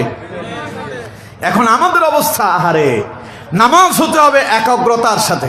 নামাজ হতে হবে কিসের সাথে কন্ত? একগ্রতার সাথে, এক মন এক ধ্যানে। আমার বন্ধুগণ, কিন্তু আমরা যখন নামাজে দাঁড়াই মন আমাদের চতুর্দিকে চলে যায়, ঠিক কিনা? কথা বল না কেন, ঠিক কিনা? আচ্ছা আপনাদেরকে একটা প্রশ্ন করে আছে, কোন তো নামাজে যদি মন যদি এই দিক সেই দিক যায় নামাজ হবে? সবাই বলেন হবে? আচ্ছা হবে না, আর পক্ষে কারা কারা হাত তোলেন? নামাজ হবে না। তার মানে সবাই, মোটামুটি সবাই দেন হাত নামান। আচ্ছা, এবার আমি প্রশ্ন করি, আজকের এশারের নামাজ পড়ছেন তো আপনারা? কথা কয় না। এশারের নামাজ পড়ছেন? হাত উঠানোর জন্য এখন বলবো না, হয়তো দুই একজন মানে মানুষের কারণে শর্মিন্দা হয়ে লজ্জায় হাত উঠে ফেলবেন। হয়তো আপনি এশারের নামাজ পড়েন নাই, তার মানে আপনি মিথ্যাবাদী হয়ে যাবেন। যারা এশারের নামাজ পড়েন নাই, মাহফিল শেষে এশারের নামাজ পড়ে তারপর ঘুমাবেন। পারবেন তো ইনশাআল্লাহ? আল্লাহ তৌফিক দান করুন, বলুন আমিন। যারা এশারের নামাজ পড়েছেন তাদেরকে প্রশ্ন করি, আজকে আপনি নামাজে দাঁড়াচ্ছেন, নামাজে দাঁড়ায় যে নামাজ পড়লেন, মন আপনার কি এদিক সেদিক যায় নাই? কথা কয় না, যায় নাই? এখন আপনার নামাজের কি হালত হবে? ফতোয়া তো আপনিই দিচ্ছেন। আমার বন্ধুগণ, নামাজের হালাত তো এখন খুবই খারাপ, তাইলে ঠিক কিনা? এখন এটার একটা সলিউশনের দরকার আছে না? কথা কয় না, আছে না নাই? নবী করিম সাল্লাল্লাহু আলাইহি ওয়াসাল্লামের কাছে একজন বেদুইন সাহাবী এসেছে, গ্রাম্য সাহাবী। নবীজি বাড়িতে ছিলেন না, ঘরে ছিলেন হযরতে আলী ইবনে আবি তালেব রাদিয়াল্লাহু তাআলা। রাসূলুল্লাহ ছিলেন ঘরের বাইরে। সাহাবী এলেন, হযরতে আলী রাদিয়াল্লাহু তাআলা ওই সাহাবীকে প্রশ্ন করলেন, কেন এসেছো? সাহাবী বললেন, হুজুর কোথায়? আমি রাসূলুল্লাহর কাছে এসেছি। হযরতে আলী বললেন, নবীজি তো বাড়িতে নাই, কেন আসছো আমারে বলো। ওই সাহাবী বললেন, আমি একটা মাসআলা জানতে এসেছি। কি মাসআলা জানতে আসছো আমারে বলো। ওই সাহাবী বললেন, আমি যখন নামাজে দাঁড়াই আমার মন নামাজের ভিতরে থাকে না। এখন আমার প্রশ্ন হলো, আমি যে মনোযোগ দিয়ে নামাজ পড়তে পারি না, আমার নামাজ হবে নাকি? আপনারা যেইভাবে বললেন হবে না, হযরত আলী রাদিয়াল্লাহু তাআলা ডাইরেক্ট ফতোয়া দিয়ে দিলেন, তোমার নামাজ হবে না। সাহাবীর মন খারাপ না ভালো? কথা কয় না, খারাপ না ভালো? হযরত আলী রাদিয়াল্লাহু তাআলা যখন এই জবাব দিলেন, সাহাবীর মন খারাপ হয়ে গেল। আরে জীবন পড়ছে, নামাজ পড়তেছি, মন তো নামাজের ভিতরে থাকে না, এদিক সেদিক চলে যায়, তাহলে হবে কি আমার? কিছুক্ষণ পরে রাসূলুল্লাহ এলেন, নবীজি বাড়িতে আসলেন। রাসূলুল্লাহ হযরত আলীকে প্রশ্ন করলেন, আলী বাড়িতে কেউ এসেছিল নাকি? হযরত আলী বললেন, ইয়া রাসূলুল্লাহ, একজন বেদুইন গ্রাম্য সাহাবী এসেছিল। নবীজি বললেন, কেন এসেছে, কিছু বলেছে নাকি? হযরত আলী বললেন, ইয়া রাসূলুল্লাহ, তিনি একটা মাসআলা জানতে এসেছেন। নবীজি বললেন, কি মাসআলা? সাহাবী বললেন, হুজুর, তিনি জানতে এসেছেন, তিনি যখন নামাজে দাঁড়ান তার নামাজের ভিতরে মনোযোগ থাকে না, এখন তার নামাজ হবে নাকি? নবীজি বললেন, আলী তুমি কি জবাব দিয়েছ? হযরত আলী বললেন, যা জবাব হবে তাই, আমি বলেছি নামাজ হবে না। আল্লাহ নবী বললেন, আলী যদি তাই হয় তাহলে এখনই তুমি 2 রাকাত নামাজ পড়ে আমারে দেখাবে। তোমার মন যদি এই দিক সেই দিক না যায়, আমি রাসূল তোমাকে একটা চাদর উপহার দেব। আল্লাহু আকবার। হযরত আলী চেনেন তো? কথা কয় না, চেনেন? দেখছেন কেউ? দেখেন নাই, শুনছেন। হযরত আলীর নামাজের ইতিহাস আপনারা জানেন, ঠিক কিনা? আমার বন্ধুগণ, রাসূলুল্লাহ থেকে চাদর উপহার পাওয়ার জন্য, চাদর হাদিয়া পাওয়ার জন্য হযরত আলীর মনটা বেকুল হয়ে গেল। দ্রুত ওযু করলেন, নামাজের বিছানায় দাঁড়ায় নামাজ শুরু করলেন। আল্লাহু আকবার শুরু করলেন, বিসমিল্লাহির রহমানির রহিম, আলহামদুলিল্লাহি রাব্বিল আলামিন, আর রহমানির রহিম, মালিকি ইয়াউমিদ্দিন,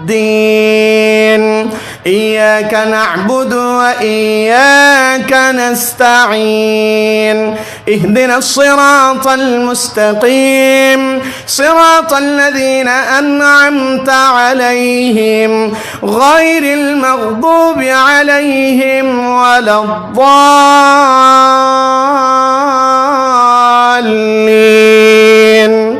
পড়েন আমিন। সূরা ফাতিহা শেষ করলেন, সাথে একটা কিরাত মিলালেন। প্রথম রাকাত শেষ করলেন খুব সুন্দরভাবে। হযরত আলী দ্বিতীয় রাকাত শুরু করলেন, সূরা ফাতিহা বললেন, সাথে কিরাত মিলালেন, খুব সুন্দরভাবে পড়লেন। রুকু করলেন, সিজদা করলেন, তাশাহুদের বৈঠকে বসলেন, শেষ বৈঠক, তাশাহুদ পড়ে ফেললেন, দুরূদ শরীফ পড়ে ফেললেন। দোয়া সূরা যখন পড়া শুরু করলেন, এমন সময় হযরত আলীর মনে পড়ে গেল, নবীজি যে আমাকে একখান চাদর দিবে বললেন, ওই চাদরটা কি মা হাফসার ঘরের চাদর না মা আয়েশার ঘরের চাদর? আল্লাহু আকবার বলেন না? তার মানে মনটা অন্যদিকে চলে গেল। হযরত আলী নামাজ শেষ করলেন, ডান দিকে সালাম ফেরালেন, আসসালামু আলাইকুম ওয়া রাহমাতুল্লাহ, আসসালামু আলাইকুম ওয়া রাহমাতুল্লাহ। নবীজির চেহারার দিকে হযরতে আলীর দৃষ্টি পড়ল, রাসূলুল্লাহর দিকে তাকায়া হযরতে আলী মুস্কি হাসি দিলেন, ওইদিকে রাসূলুল্লাহ মুস্কি মুস্কি হাসে। নবীজি জিজ্ঞাসা করলেন, আলী তুমি হাসো কেন?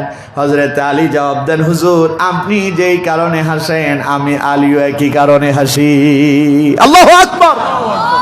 তার মানে আমার বন্ধুগণ, নামাজে দাঁড়ালে মন এই দিক সেই দিক যেতেই পারে। আপনি নামাজে দাঁড়ালেন এই জালিয়া পালংয়ে, আপনার এই এলাকাতে নামাজে দাঁড়ালেন, আপনার মন কক্সবাজার যেতেই পারে, ইনানি বিচে যেতেই পারে, আপনার মন চলে যেতে পারে নিউ মার্কেট, আপনার মন চলে যেতে ঢাকার রাজধানীতে চলে যেতে পারে, আপনার মন চলে যেতে পারে আমেরিকায়, কানাডা, ইউরোপ, যেতেই পারে, যাওয়াটাই স্বাভাবিক। কিন্তু তার মানে নামাজি দাঁড়ায়া আপনি যদি ইউরোপ, আমেরিকা, কানাডায় আর কক্সবাজারে থেকে যান, তাহলে পরে আপনার নামাজ কিন্তু হবে না, নামাজ হবে না। আপনি যখন নামাজে দাঁড়ান কার সামনে দাঁড়ান? কথা কয় না, কার?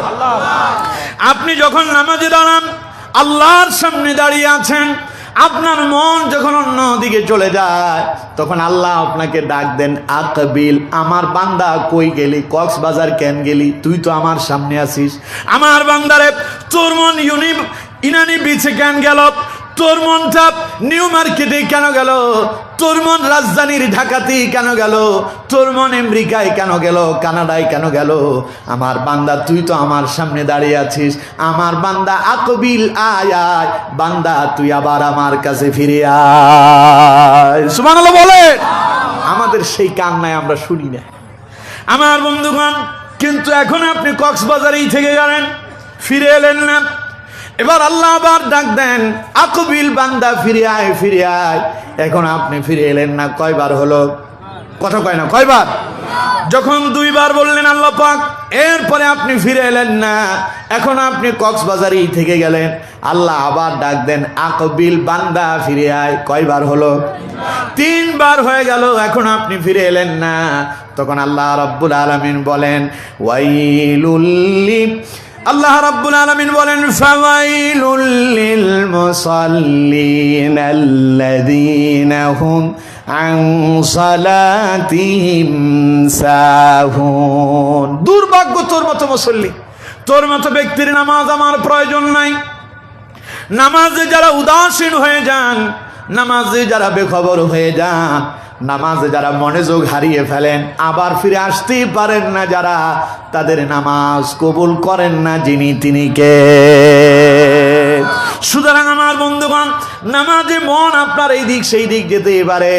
মন যখন এই দিক সেই দিক চলে যাবে, আবার ফিরে আসতে হবে কোন জায়গায়? কোথায় আসবেন আবার? আবার নামাজে। পারবেন তো ইনশাল্লাহ? কথা কয় না, পারবেন তো? আর যদি এদিক সেদিক চলে যান তাহলে ওই যে মাসালা, ওইটা নামাজ কি হয়ে যাবে? বরবাদ হয়ে যাবে, বাতিল হয়ে যাবে। আচ্ছা, এখন হযরত আলী যে জবাব দিলেন যে তোমার মন অন্যদিকে গেলেই নামাজ শেষ, এখন এটা যে হযরত আলী বললেন এই কথা সত্য না মিথ্যা, তাও তো যাচাই করার দরকার আছে না নাই? আলী রাদিয়াল্লাহু তাআলা দিয়ে জবাব দিয়েছেন ডাইরেক্ট যে নামাজ হবে না, এই কথাও সত্য ছিল। কারণ যার ইমান যেমন তার জবাবও তেমন। ঠিক কিনা? কথা কয় না, ঠিক কিনা? হযরত আলীর ইমান কেমন ছিল? হযরত আলী রাদিয়াল্লাহু তাআলা যখন নামাজে দাঁড়াতেন তখন তিনি বিলীন হয়ে যেতেন। সুবহানাল্লাহ। আপনারা সবাই শুনছেন, জিহাদের ময়দানে একবার হযরত আলী রাদিয়াল্লাহু তাআলার পায়ের ভিতরে তীর ঢুকেছিল। সাহাবায়ে কেরাম তীর খোলার জন্য বহু চেষ্টা করতেছে। যতবার তীর খোলার জন্য পায়ের ভিতরে টান দেওয়া হয় তীর ধরে, হযরত আলী চিৎকার মেরে বলেন, কলিজা মনে হয় ছিঁড়ে যাচ্ছে, তীর ধরে টান দিও না। এমন অবস্থায় রাসূলুল্লাহ বললেন, আমার সাহাবীরা, আলীকে কষ্ট দিও না, তোমরা অপেক্ষা করো, আমার আলী যখন নামাজে দাঁড়িয়ে যাবে। নবীজি দুইজন সাহাবীকে বললেন, তোমরা আমার আলীর পাশে চলে যাবে। আলী যখন নামাজে দাঁড়াবে তার পা থেকে তীরখানা খুলবে, দেখবে আমার আলী এক বিন্দু পরিমাণ টেরও পাবে না। সুবহানাল্লাহ বলেন। আমার বন্ধুগণ, রাসূলুল্লাহ যেইভাবে পরামর্শ দিলেন সাহাবায়ে কেরাম তাই করলেন। হযরত আলী নামাজে দাঁড়ালো, পা থেকে তীর খুলে ফেলা হলো। হযরত আলী টেরই পেলেন না। নামাজ শেষ করলেন, সালাম ফেরানোর পরে হযরত আলী তিনি তার নামাজের বিছানার দিকে তাকায় দেখেন গোটা নামাজের বিছানা রক্তে পরিপূর্ণ হয়ে আছে। হযরত আলী জিজ্ঞাসা করলেন, রক্ত এলো কোত্থেকে? দুইজন সাহাবী বললেন, আপনার পায়ের দিকে তাকায় দেখেন তীর এখনো পায়ে আছে নাকি? সাহাবী হযরত আলী পায়ের দিকে তাকায় দেখি তীর তো পায়ের ভেতরে নাই। জিজ্ঞাসা করলেন, তীর গেল কই? সাহাবাই কেরাম বললেন, নবীজি আমাদেরকে বলেছেন আমার আলী যখন নামাজে দাঁড়িয়ে যাবে তীর তোমরা খুলে ফেলবে, দেখবে আমার আলী এক বিন্দু পরিমাণ টেরও পাবে না। সুবহানাল্লাহ বলেন। তাহলে হযরত আলী যে জবাব দিয়েছে, জবাব কি আছে? ঠিক আছে। এখন আমাদের অবস্থা কি? হযরত আলীর পা থেকে তীর খুলে ফেলা হয়েছে, তিনি টের পেন নাই। আর আমাদের মুসল্লিদের অবস্থা, পায়ে যদি একটা মশা বসে এমন জোরে মারছে, ইমাম সাহেব মনে করতেছে মনে হয় জায়গা ধরা নিয়ে মুসল্লি পেছনে মারামারি লাগছে। ঠিক কিনা? কথা বল না কেন? ঠিক না? নামাজে দাঁড়ালে আমাদের ভেতর অস্থিরতা শুরু হয়ে যায়, বিরক্তি এসে যায়। ইমাম লম্বা কেরাত পড়লে, হুজুর এত লম্বা কেরাত পড়েন কেন? তাসবিহ ইমাম সাহেব রুকুতে যায় পড়ে সুবহানা রাব্বিয়াল আযীম, সুবহানা রাব্বিয়াল আযীম, সুবহানা রাব্বিয়াল আযীম। কয়বার হলো? খুব সময় লাগছে না পড়তে? আর পেছনে মুসল্লি পড়তেছে সুবহানাল্লাহিল আযীম, সুবহানাল্লাহিল আযীম। ইমামের 3 বারের সাথে মুসল্লির 17 বার শেষ। মুসল্লি তখন পেছন থেকে কাশি দিয়া ইমাম সাহেবকে মিস কল মারে আর বলে, হুজুর আমার 17 বার হয়ে গেল, আপনার এখনো 3 বার হয় নাই। আছে না নাই? আবার ইমাম সাহেব যখন রুকু থেকে মাথা উঠায় দাঁড়ায়, সামি আল্লাহু লিমান হামিদা রব্বানা লাকাল হামদ হামদান কাসীরান তাইয়িবান মুবারাকান ফি। রুকু থেকে উঠে এক তাসবিহ পরিমাণ কোমর সোজা করে, ঘাড় সোজা করে রাখা ওয়াজিব। কথা বুঝতে পেরেছেন? এখন আমার দেশের মুসল্লিদের অবস্থা, ইমাম সাহেব সামি আল্লাহু লিমান হামিদা বলার সঙ্গে সঙ্গে তিনি সিজদায় যাওয়ার জন্য তৈরি। আছে না নাই? এখন মাঝে মধ্যে এমন অবস্থা হয় মাঝখানে যায় হ্যাং হয়ে যায়। হ্যাং বুঝেন তো? যাদের কাছে স্মার্টফোন আছে তারা বুঝবেন, এটা মুরব্বীরা অনেকেই বুঝবেন না হ্যাং কারে কয়। মোবাইল যারা চালান স্মার্টফোন, এই ফোনগুলো মাঝে মধ্যে হ্যাং হয়, অর্থাৎ এগুলো সামনেও যায় না পেছনেও আসে না, মাঝখানে যায় আটকে যায়। তো আমার দেশের কিছু মুসল্লি আছে, এরা সিজদায় যাওয়ার জন্য মাঝপথে যায় আটকে যায়, না রুকুতে না সিজদায় যেতে পারে, না আবার সোজা হয়ে দাঁড়াইতে পারে। এরকম আমার সাথে একটা ঘটনা ঘটছে। আমার এলাকা, আমার বাজারের দাগুন ভূঁইয়ার কেন্দ্রীয় মসজিদে আমি মাগরিবের নামাজ আদায় করতেছিলাম। তো আমার ডান পাশে এক মুসল্লি দাঁড়াইছে। ইমাম সাহেব রুকু থেকে উঠে পড়লেন সামি আল্লাহু লিমান হামিদা। তো পেছনে আমি পড়তেছিলাম রব্বানা লাকাল হামদ হামদান কাসীরান তাইয়িবান মুবারাকান ফি। তিনি যতক্ষণ দাঁড়িয়েছিলেন পুরো তাসবিহটা পড়ার আমি সময় পেলাম। কিন্তু আমার ডান পাশে যিনি ছিলেন, ইমাম সাহেব সামি আল্লাহু লিমান হামিদা বলার সঙ্গে সঙ্গে তিনি আবার আল্লাহু আকবার বলে রুকুতে যাওয়ার জন্য তৈরি হয়ে গেছে। না দেখাইলে আপনারা বুঝতে পারবেন না। একটু দেখাই দিই নাকি?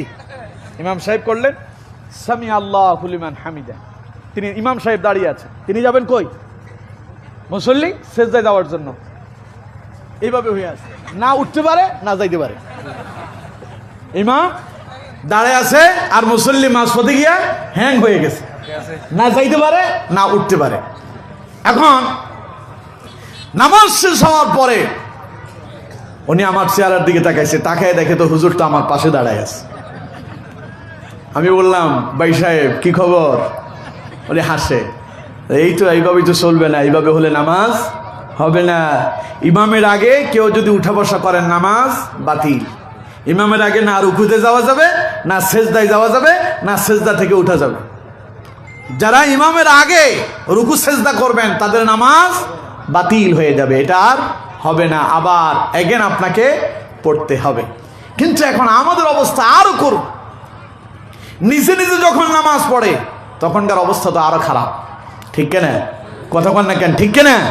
রুকু থেকে যখন উঠে দাঁড়াবেন তখন ইমাম যখন সামি আল্লাহু লিমান হামিদা বলবে তখন পড়বেন রব্বানা লাকাল হামদ হামদান কাসীরান তাইয়িবান মুবারাকান ফি।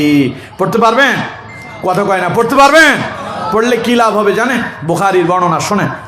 আমার বন্ধুগণ, নবী করিম সাল্লাল্লাহু আলাইহি ওয়াসাল্লাম তিনি নামাজে দাঁড়িয়েছেন, ইমামতি করছেন। রাসূলুল্লাহ রুকুতে গেলেন, রুকু থেকে উঠে নবীজি বললেন সামি আল্লাহু লিমান হামিদা। পেছন থেকে একজন সাহাবী বললেন রব্বানা লাকাল হামদ হামদান কাসীরান তাইয়িবান মুবারাকান ফি। নবীজি নামাজ শেষ করলেন, সাহাবীদের দিকে মুখ ফিরায় বসে রাসূলুল্লাহ প্রশ্ন করলেন, আজ নামাজের ভেতরে বাড়তি কথাগুলো কে বলেছে? সাহাবী তো ভয় পেয়ে গেল। সাহাবী ভয় পেয়ে গেলেন।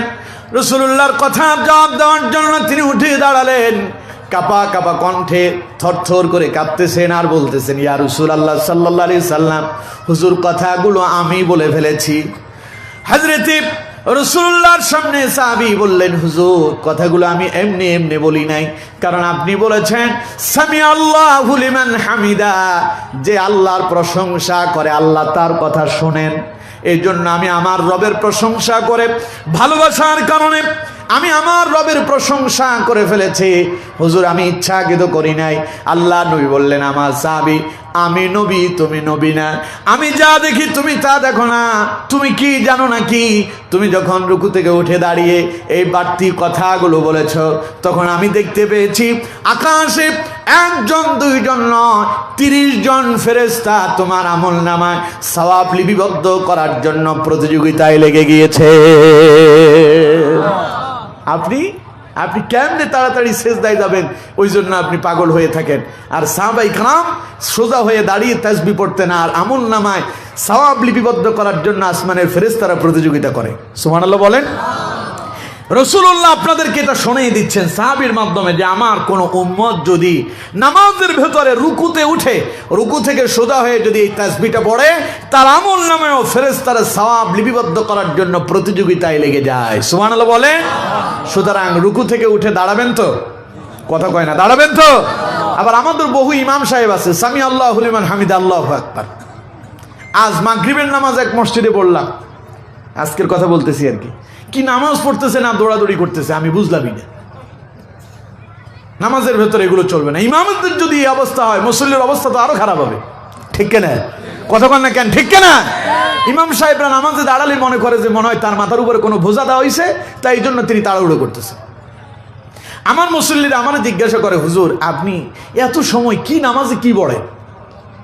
আপনি নামাজে দাঁড়ালে, আমার সাধারণত মাগরিবের নামাজও পড়াইতে আমার 12 মিনিট সময় লাগে।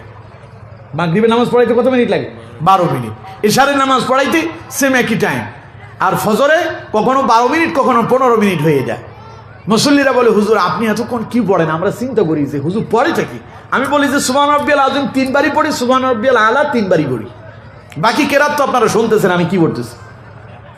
আর আমাদের ইমাম সাহেবদের অবস্থা মনে হয় যে তার উপরে তিনি বদলা দিচ্ছেন, তো তিনি চিন্তা করতেছেন নামাজ কি আর আমার জন্য? নামাজ তো মুসল্লির জন্য পড়াচ্ছি, এই জন্য তিনি তাড়াহুড়ো শুরু করে দেন। ইমাম সাহেবদেরকে বলবো সাবধান হয়ে যান। আপনার একজনের ভুলের কারণে নামাজে যদি ইমাম ভুল করে, ভুল কি শুধু ইমামের হয় না মুসল্লিরও হয়? কথা কয় না, শুধু ইমামের না মুসল্লি? পেছনে একজন মুসল্লি ভুল করছে, তারই নামাজ নষ্ট হয়েছে, কিন্তু ইমাম যদি ভুল করে সবার নামাজে ভুল হয়ে যায়, ঠিক না? এই জন্য ইমাম সাহেব নামাজের মসজিদে দাঁড়ালে মনে রাখবেন সবার দায়িত্ব কাঁধে নিয়ে দাঁড়িয়েছেন, হিসাব নিকাশ করে নামাজ আদায় করবেন। যদি মুসল্লি যদি বলে হুজুর নামাজে কেরাত লম্বা হয় কেন, তাসবিহ লম্বা হয় কেন, ওনাকে বলে দিবেন নামাজ এমনি চলবে, ভালো লাগলে নামাজ পড়েন, না হলে নামাজের দরকার আপনার জন্য নাই, ঠিক না? নামাজ উদাসীন তারা মুনাফিক যারা। মুনাফিকরা নামাজের সবসময় কি হয়? কথা কয় না, মুনাফিকরা নামাজের সবসময় কি হয়? উদাসীন হয়। সুতরাং আল্লাহ পাক বলছেন কামু কুসালা, মুনাফিকরা নামাজের ভিতরে উদাসীন থাকে, মনোযোগ থাকে না। এটা মুমিনের কাম না। মুমিন নামাজে কি থাকবে? মনোযোগী থাকবে। কথা কয় না, মুমিন নামাজে কি থাকবে? মনোযোগী থাকবে। পৃথিবীতে অনেক চোর আছে, আছে না? মোবাইল চোর, মানি ব্যাগ চোর, এগুলো তো কক্সবাজারে বেশি হয়, ঠিক কিনা?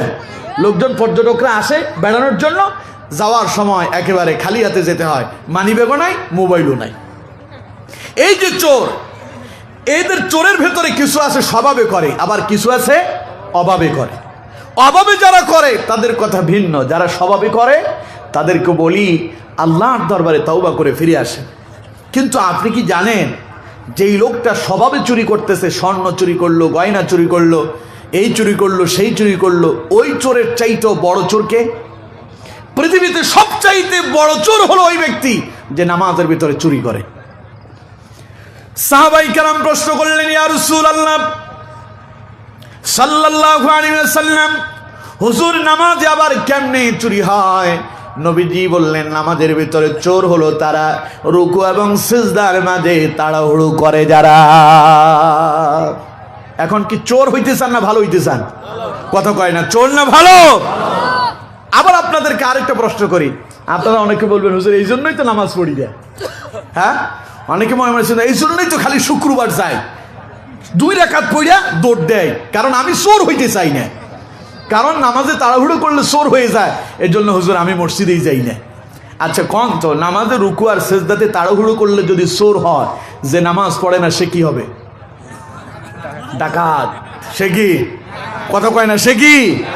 নামাজে যিনি রুকু আর সিজদাতে তাড়াহুড়ো করলেন তিনি যদি চোর হন, যিনি নামাজ পড়েন না তিনি শুধু ডাকাত নয়, তিনি ডাকাতের লিডার, ঠিক কিনা? তাহলে এখন কি ডাকাত হইবেন না চোর হইবেন? কথা কয় না, ডাকাত না চোর কোনোটাই না, মুমিন হব। কি হব? কথা কয় না, কি হব? মুমিন হব, নামাজে বিনয় হব। বিনয়ের সাথে যদি নামাজ আদায় করতে পারেন লাভ আছে না নাই? কথা কন না কেন, লাভ আছে না নাই?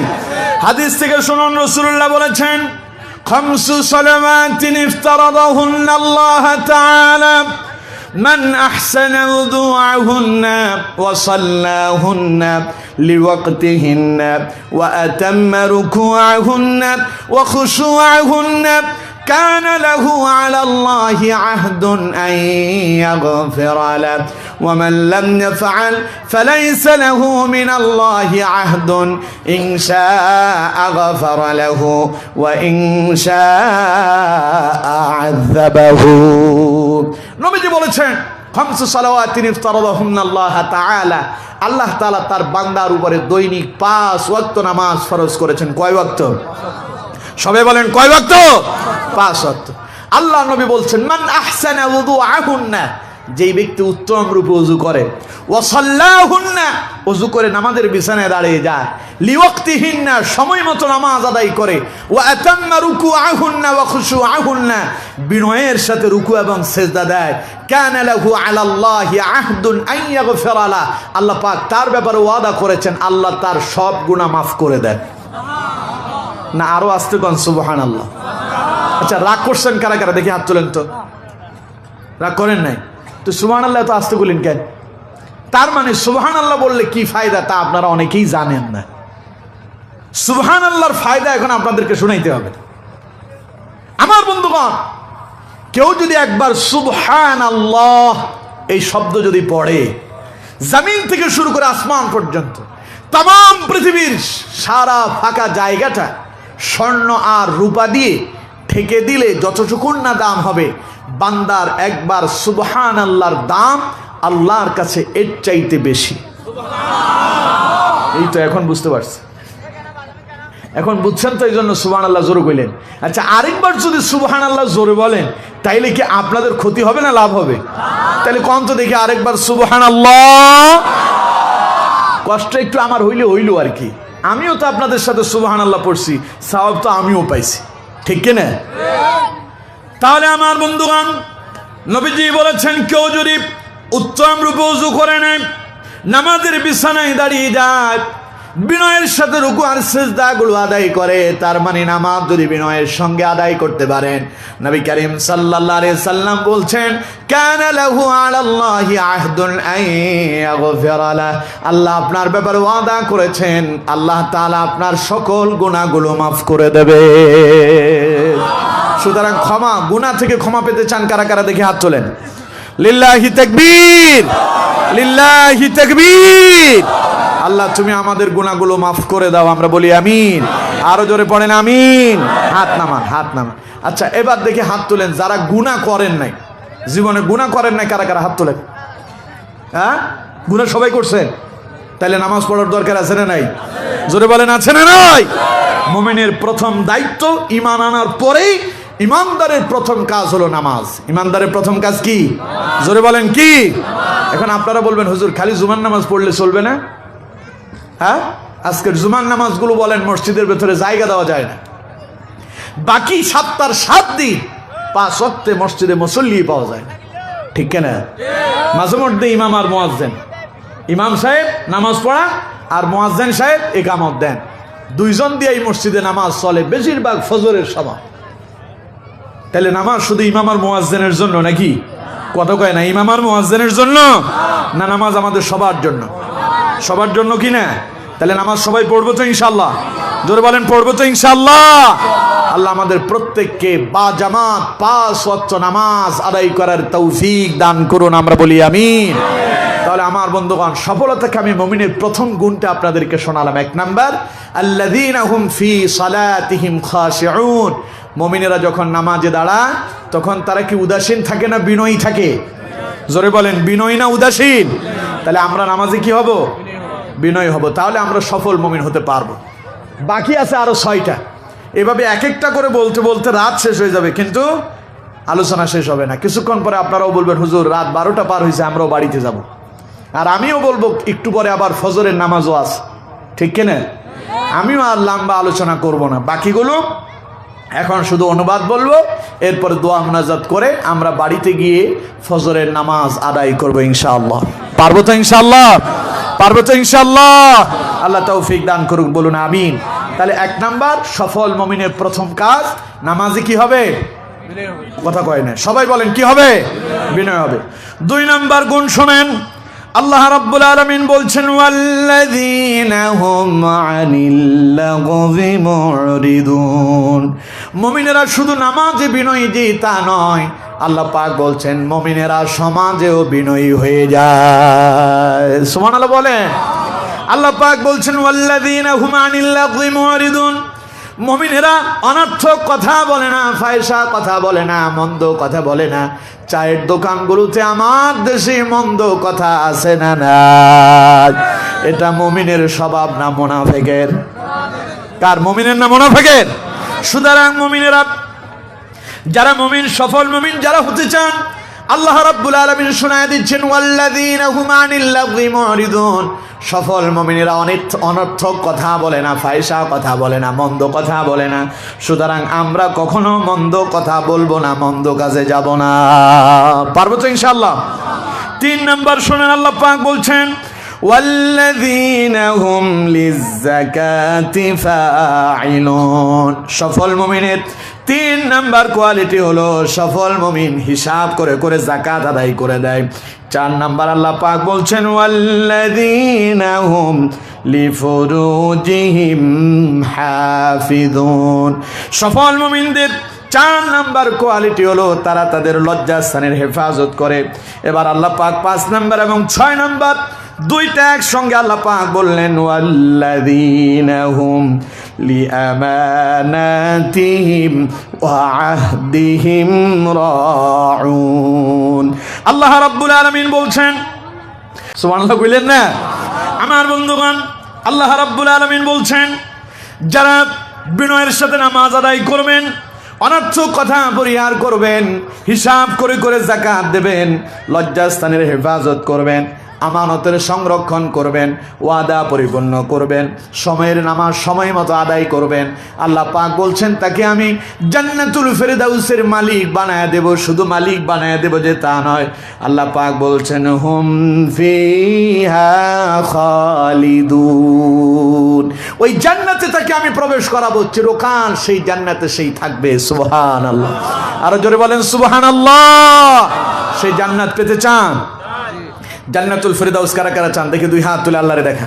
লিল্লাহি তাকবীর, লিল্লাহি তাকবীর। আল্লাহ আমাদের হাতগুলো কবুল করুন, আমরা বলি আমিন।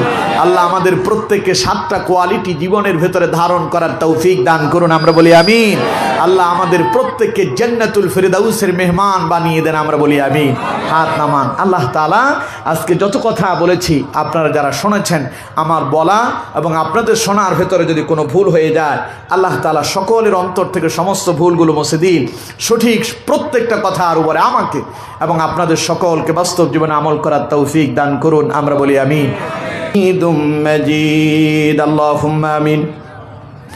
রব্বানা যালামনা أنفسنا وإن لم تغفر لنا وترحمنا لنكونن من الخاسرين اللهم رب ارحمهما كما ربياني صغيرا اللهم اغفر لنا ولوالدينا وللمؤمنين يوم يقوم الحساب يا رب العالمين يا الله تعالى ঐতিহ্যবাহী কক্সবাজার জেলার অন্তর্গত উখিয়া উপজেলাধীন জালিয়াপালং মনখালী সমাজ কল্যাণ ছাত্র সংসদের উদ্যোগে আয়োজিত আজকের ৫৫তম ঐতিহাসিক তাফসীরুল কোরআন মাহফিলে আমি তোমার গোলাম দীর্ঘ সময় পর্যন্ত কোরআন এবং হাদিস থেকে কিছু কথা বলার জন্য চেষ্টা করেছি।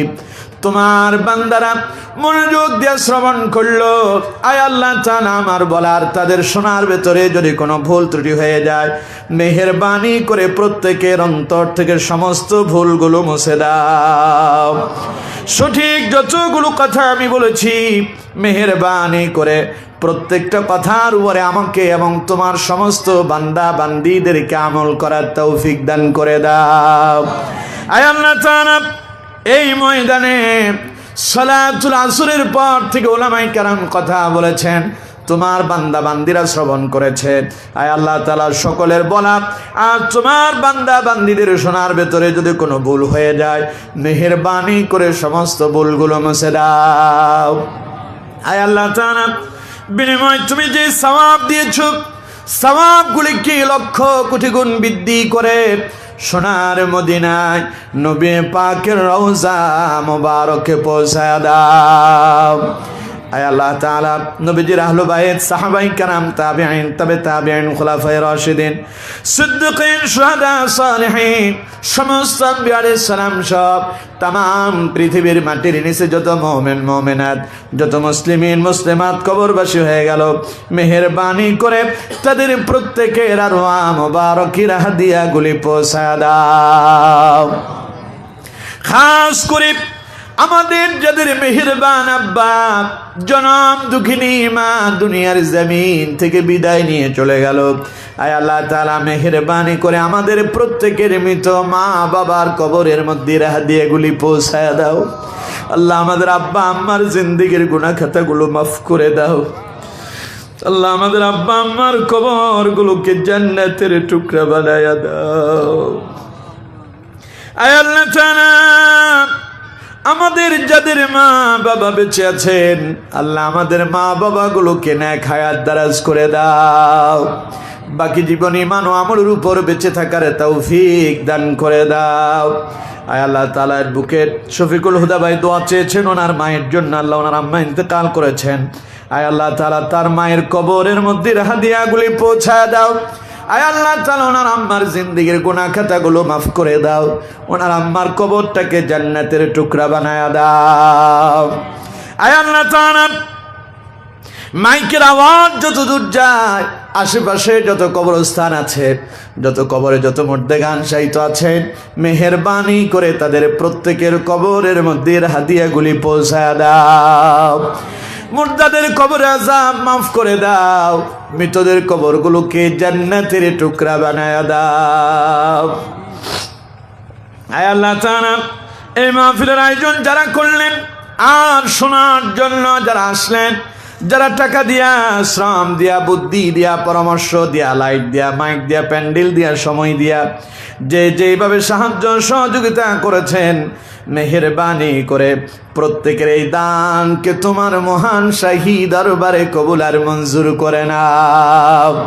আয় আল্লাহ তাআলা কিয়ামতের কঠিন ময়দানে সূর্য যখন মানুষের মাথার সন্নিকটে এসে যাবে, সূর্যের তবে মানুষের মাথার মগজগুলো যখন বাতের মাড়ের ন্যায় টকবক টকবক করতে থাকবে, অপরাধীদের নাকের ছিদ্র আর কানের ছিদ্র দিয়া আয় আল্লাহ তাআলা মাথার মগজগুলা বেয়ে বেয়ে পড়তে থাকবে। ওই কিয়ামতের কঠিন ময়দানে আজকের এই মাহফিল আমাদের প্রত্যেকের জন্য নাজাতের ওয়াসিলা হিসেবে কবুল আর মঞ্জুর করে নাও। আয় আল্লাহ তাআলা আমরা যারা হাত তুলেছি এখানে আমরা এমন একজন নাই যে জীবনে অপরাধ করি নাই। আল্লাহ আমরা সবাই জীবন বড় অপরাধ করেছি। আয় আল্লাহ তাআলা মেহেরবানি করে আমাদের প্রত্যেকের জিন্দেগির গুনাহ খাতাগুলো মাফ করে দাও। আয় আল্লাহ তাআলা আমাদের মাঝে যারা অভাব দূর করে দাও, যারা ঋণগ্রস্ত ঋণ পরিশোধ করার মতো উসিলা কায়েম করে দাও, যারা অসুস্থ মেহেরবানি করে তাদেরকে শিফায়ে কুল্লিয়া আজেলা দান করে দাও। যার অন্তরের ভিতরে যেই নাই তামান্না বাসনা আছে আল্লাহ মেহেরবানি করে প্রত্যেকের দিলে এক তামান্না বাসনা কবুল আর মঞ্জুর করে নাও। আমার মায়েরা যারা পর্দার আড়ালে বসে বসে কোরআনের আলোচনা শ্রবণ করলেন, আমার মা বোনগুলোর জিন্দেগির সমস্ত গুনাহ খাতাগুলো মাফ করে দাও। আয় আল্লাহ তাআলা মা বোনদের দিলিন এক তামান্না বাসনা কবুল আর মঞ্জুর করে নাও। নামাজের ফরজ, পর্দাও সেরূপ ফরজ, এ কথাটুকুন বুঝে চলার মতো শক্তি সমস্ত মা বোনদেরকে তুমি দান করে দাও। আয় আল্লাহ তাআলা খাস করে যতজন মানুষ দোয়া চেয়েছেন, যে নিয়তে দোয়া চেয়েছেন, আল্লাহ মেহেরবানি করে প্রত্যেকের দিলই সমস্ত নেক তামান্না বাসনা কবুল আর মঞ্জুর করে নাও। আয় আল্লাহ তাআলা এমন খালি সমাজ কল্যাণ ছাত্র সংসদের সমস্ত সদস্যগুলোকে আল্লাহ কোরআনের জন্য ইসলামের জন্য কবুল আর মঞ্জুর করে নাও। আয় আল্লাহ তাআলা এদেরকে হযরতে খাব্বাব, খুবাইব, হযরতে বিলাল, হযরতে তালহা, হযরতে জুবাইরের মতো তুমি কবুল আর মঞ্জুর করে নাও। এক একটা ছেলেকে, এক একটা সদস্যকে দ্বীনের মর্দে মুজাহিদ হিসেবে আল্লাহ তুমি কবুল আর মঞ্জুর করে নাও। আয় আল্লাহ তাআলা প্রবাস থেকে যে সমস্ত ভাইয়েরা এই মাহফিলের জন্য সহযোগিতা করলেন, প্রবাসী ভাইদেরকে আল্লাহ প্রবাস জীবনে যাবতীয় বিপদ মুসিবত দুর্ঘটনা অ্যাক্সিডেন্ট থেকে আল্লাহ তুমি হেফাজত করো। দেশ ছেড়ে প্রবাসে যাওয়ার পিছনে একটি মাত্র কারণ, রিজকের সন্ধানে যাওয়া। কত মানুষ প্রবাস থেকে ফিরে এলো সাদা কাপড়ে মোড়ায়া, খাটিয়ায় চড়িয়ে। আয় আল্লাহ তাআলা দেশে মা বাবার কোলে ফিরে আসে। আল্লাহ এমন মৃত্যু কাউকে দিও না। প্রবাসী যারা আছেন আয় আল্লাহ তাআলা যতদিন প্রবাসে থাকতে চান আল্লাহ তাদের থাকার সুব্যবস্থা করে দাও। রিজিক যেদিন পুরায় যাবে আবার সুস্থ অবস্থায় যেন দেশে মা বাবার কোলে ফিরে আসতে পারেন সেই তৌফিক দান করে দাও। আয় আল্লাহ তাআলা এই তাফসীর মাহফিলকে কিয়ামত পর্যন্ত কবুল আর মঞ্জুর করে নাও। আয় আল্লাহ তাআলা মেহেরবানি করে এই তাফসীর মাহফিল এই এলাকার মানুষের জন্য হেদায়েতের নাজাতের ওসিলা হিসেবে কবুল আর মঞ্জুর করে নাও। আয় আল্লাহ তাআলা জানি না আজকের এই মাহফিল আমাদের কার জীবনের শেষ মাহফিল হয়ে যায়। বিগত 4 বছর, এবার 5 বছর এখানে মাহফিল হচ্ছে। আয় আল্লাহ তাআলা গত বছর যারা ছিল এবার অনেকেই নাই, তাদের মাঝ থেকে আমাদের মাঝ থেকে অনেকেই কবরের বাসিন্দা হয়ে গেলেন। জানি না আগামী বছর আমাদের কার মৃত্যুর ফয়সালা হয়ে যায়। আয় আল্লাহ তাআলা আজকের মাহফিলের পরে আগামী মাহফিলের পূর্বে আমাদের কারো যদি মৃত্যুর ফয়সালা হয়ে যায়, মেহেরবানি করে সাকরাতুল মউতের যন্ত্রণা থেকে আমাদেরকে নিষ্কৃতি দান করে দিও আল্লাহ। মালাকুল মউত যখন আমাদের সন্নিকটে এসে যাবে, পরিবারের সদস্যরা মাথাটাকে উত্তর দিকে করে, পাগুলোকে দক্ষিণ দিকে করে শায়িত করে দেবে। ছেলে মেয়েরা পাশে বসে বসে আব্বু আম্মু বলে চিৎকার মেরে মায়া কান্না করতে থাকবে। আয় আল্লাহ তাআলা তোমার মালাকুল মউত কারো মায়া কান্নার দিকে তাকাবে না। পাষণ্ডের মতো আমাদের দেহ থেকে রূহটুকুন বের করে নিয়ে যাওয়ার জন্য চেষ্টা চালাবে। ওই কঠিন মুহূর্তে আমাদের প্রত্যেকের দুটো নয়নে বিশ্ব নবীর দিদার নসিব করে দিও আল্লাহ। আয় আল্লাহ তাআলা এই মাহফিল শেষ করে সবাই যখন যার যার বাড়িতে চলে যাবে, আমাকে দীর্ঘ পথ পাড়ি দিতে হবে।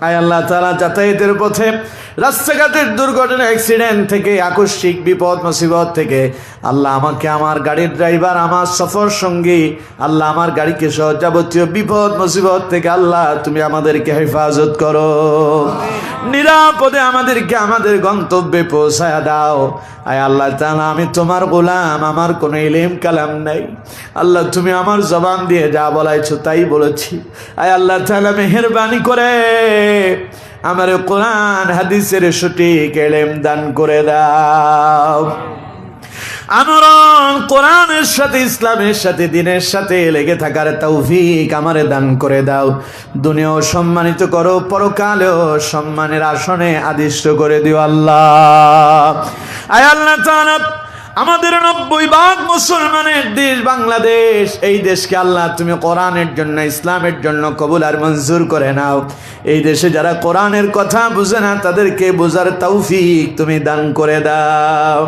আয় আল্লাহ তাআলা আমাদের ফিলিস্তিনের মুসলমানদেরকে আল্লাহ তুমি হেফাজত করো মসজিদে আকসা মুসলমানদেরকে আবার তুমি ফিরাইয়া দাও হিজবুল্লাহর শক্তি বাড়ায়া দাও হুতি বাহিনীর শক্তি আরো বাড়ায়া দাও হামাসের যোদ্ধাদের শক্তি আরো বাড়ায়া দাও तमाम পৃথিবীর সমস্ত মুসলমানদের ঐক্যবদ্ধ হওয়ার তৌফিক দান করে দাও জালেমদেরকে আয় আল্লাহ তাআলা তুমি তোমার গজব দিয়া নাস্তানাবুদ করে দুনিয়া থেকে শেষ করে দাও আয় আল্লাহ তাআলা মেহেরবানি করে আমাদের আজকের সকলের সমস্ত দোয়াগুলোকে কবুল আর মঞ্জুর করে নাও রব্বানা تقبل منا إنك أنت السميع العليم وتب علينا إنك أنت التواب الرحيم بجود سبحان ربك رب العزة عما يصفون وسلام على المرسلين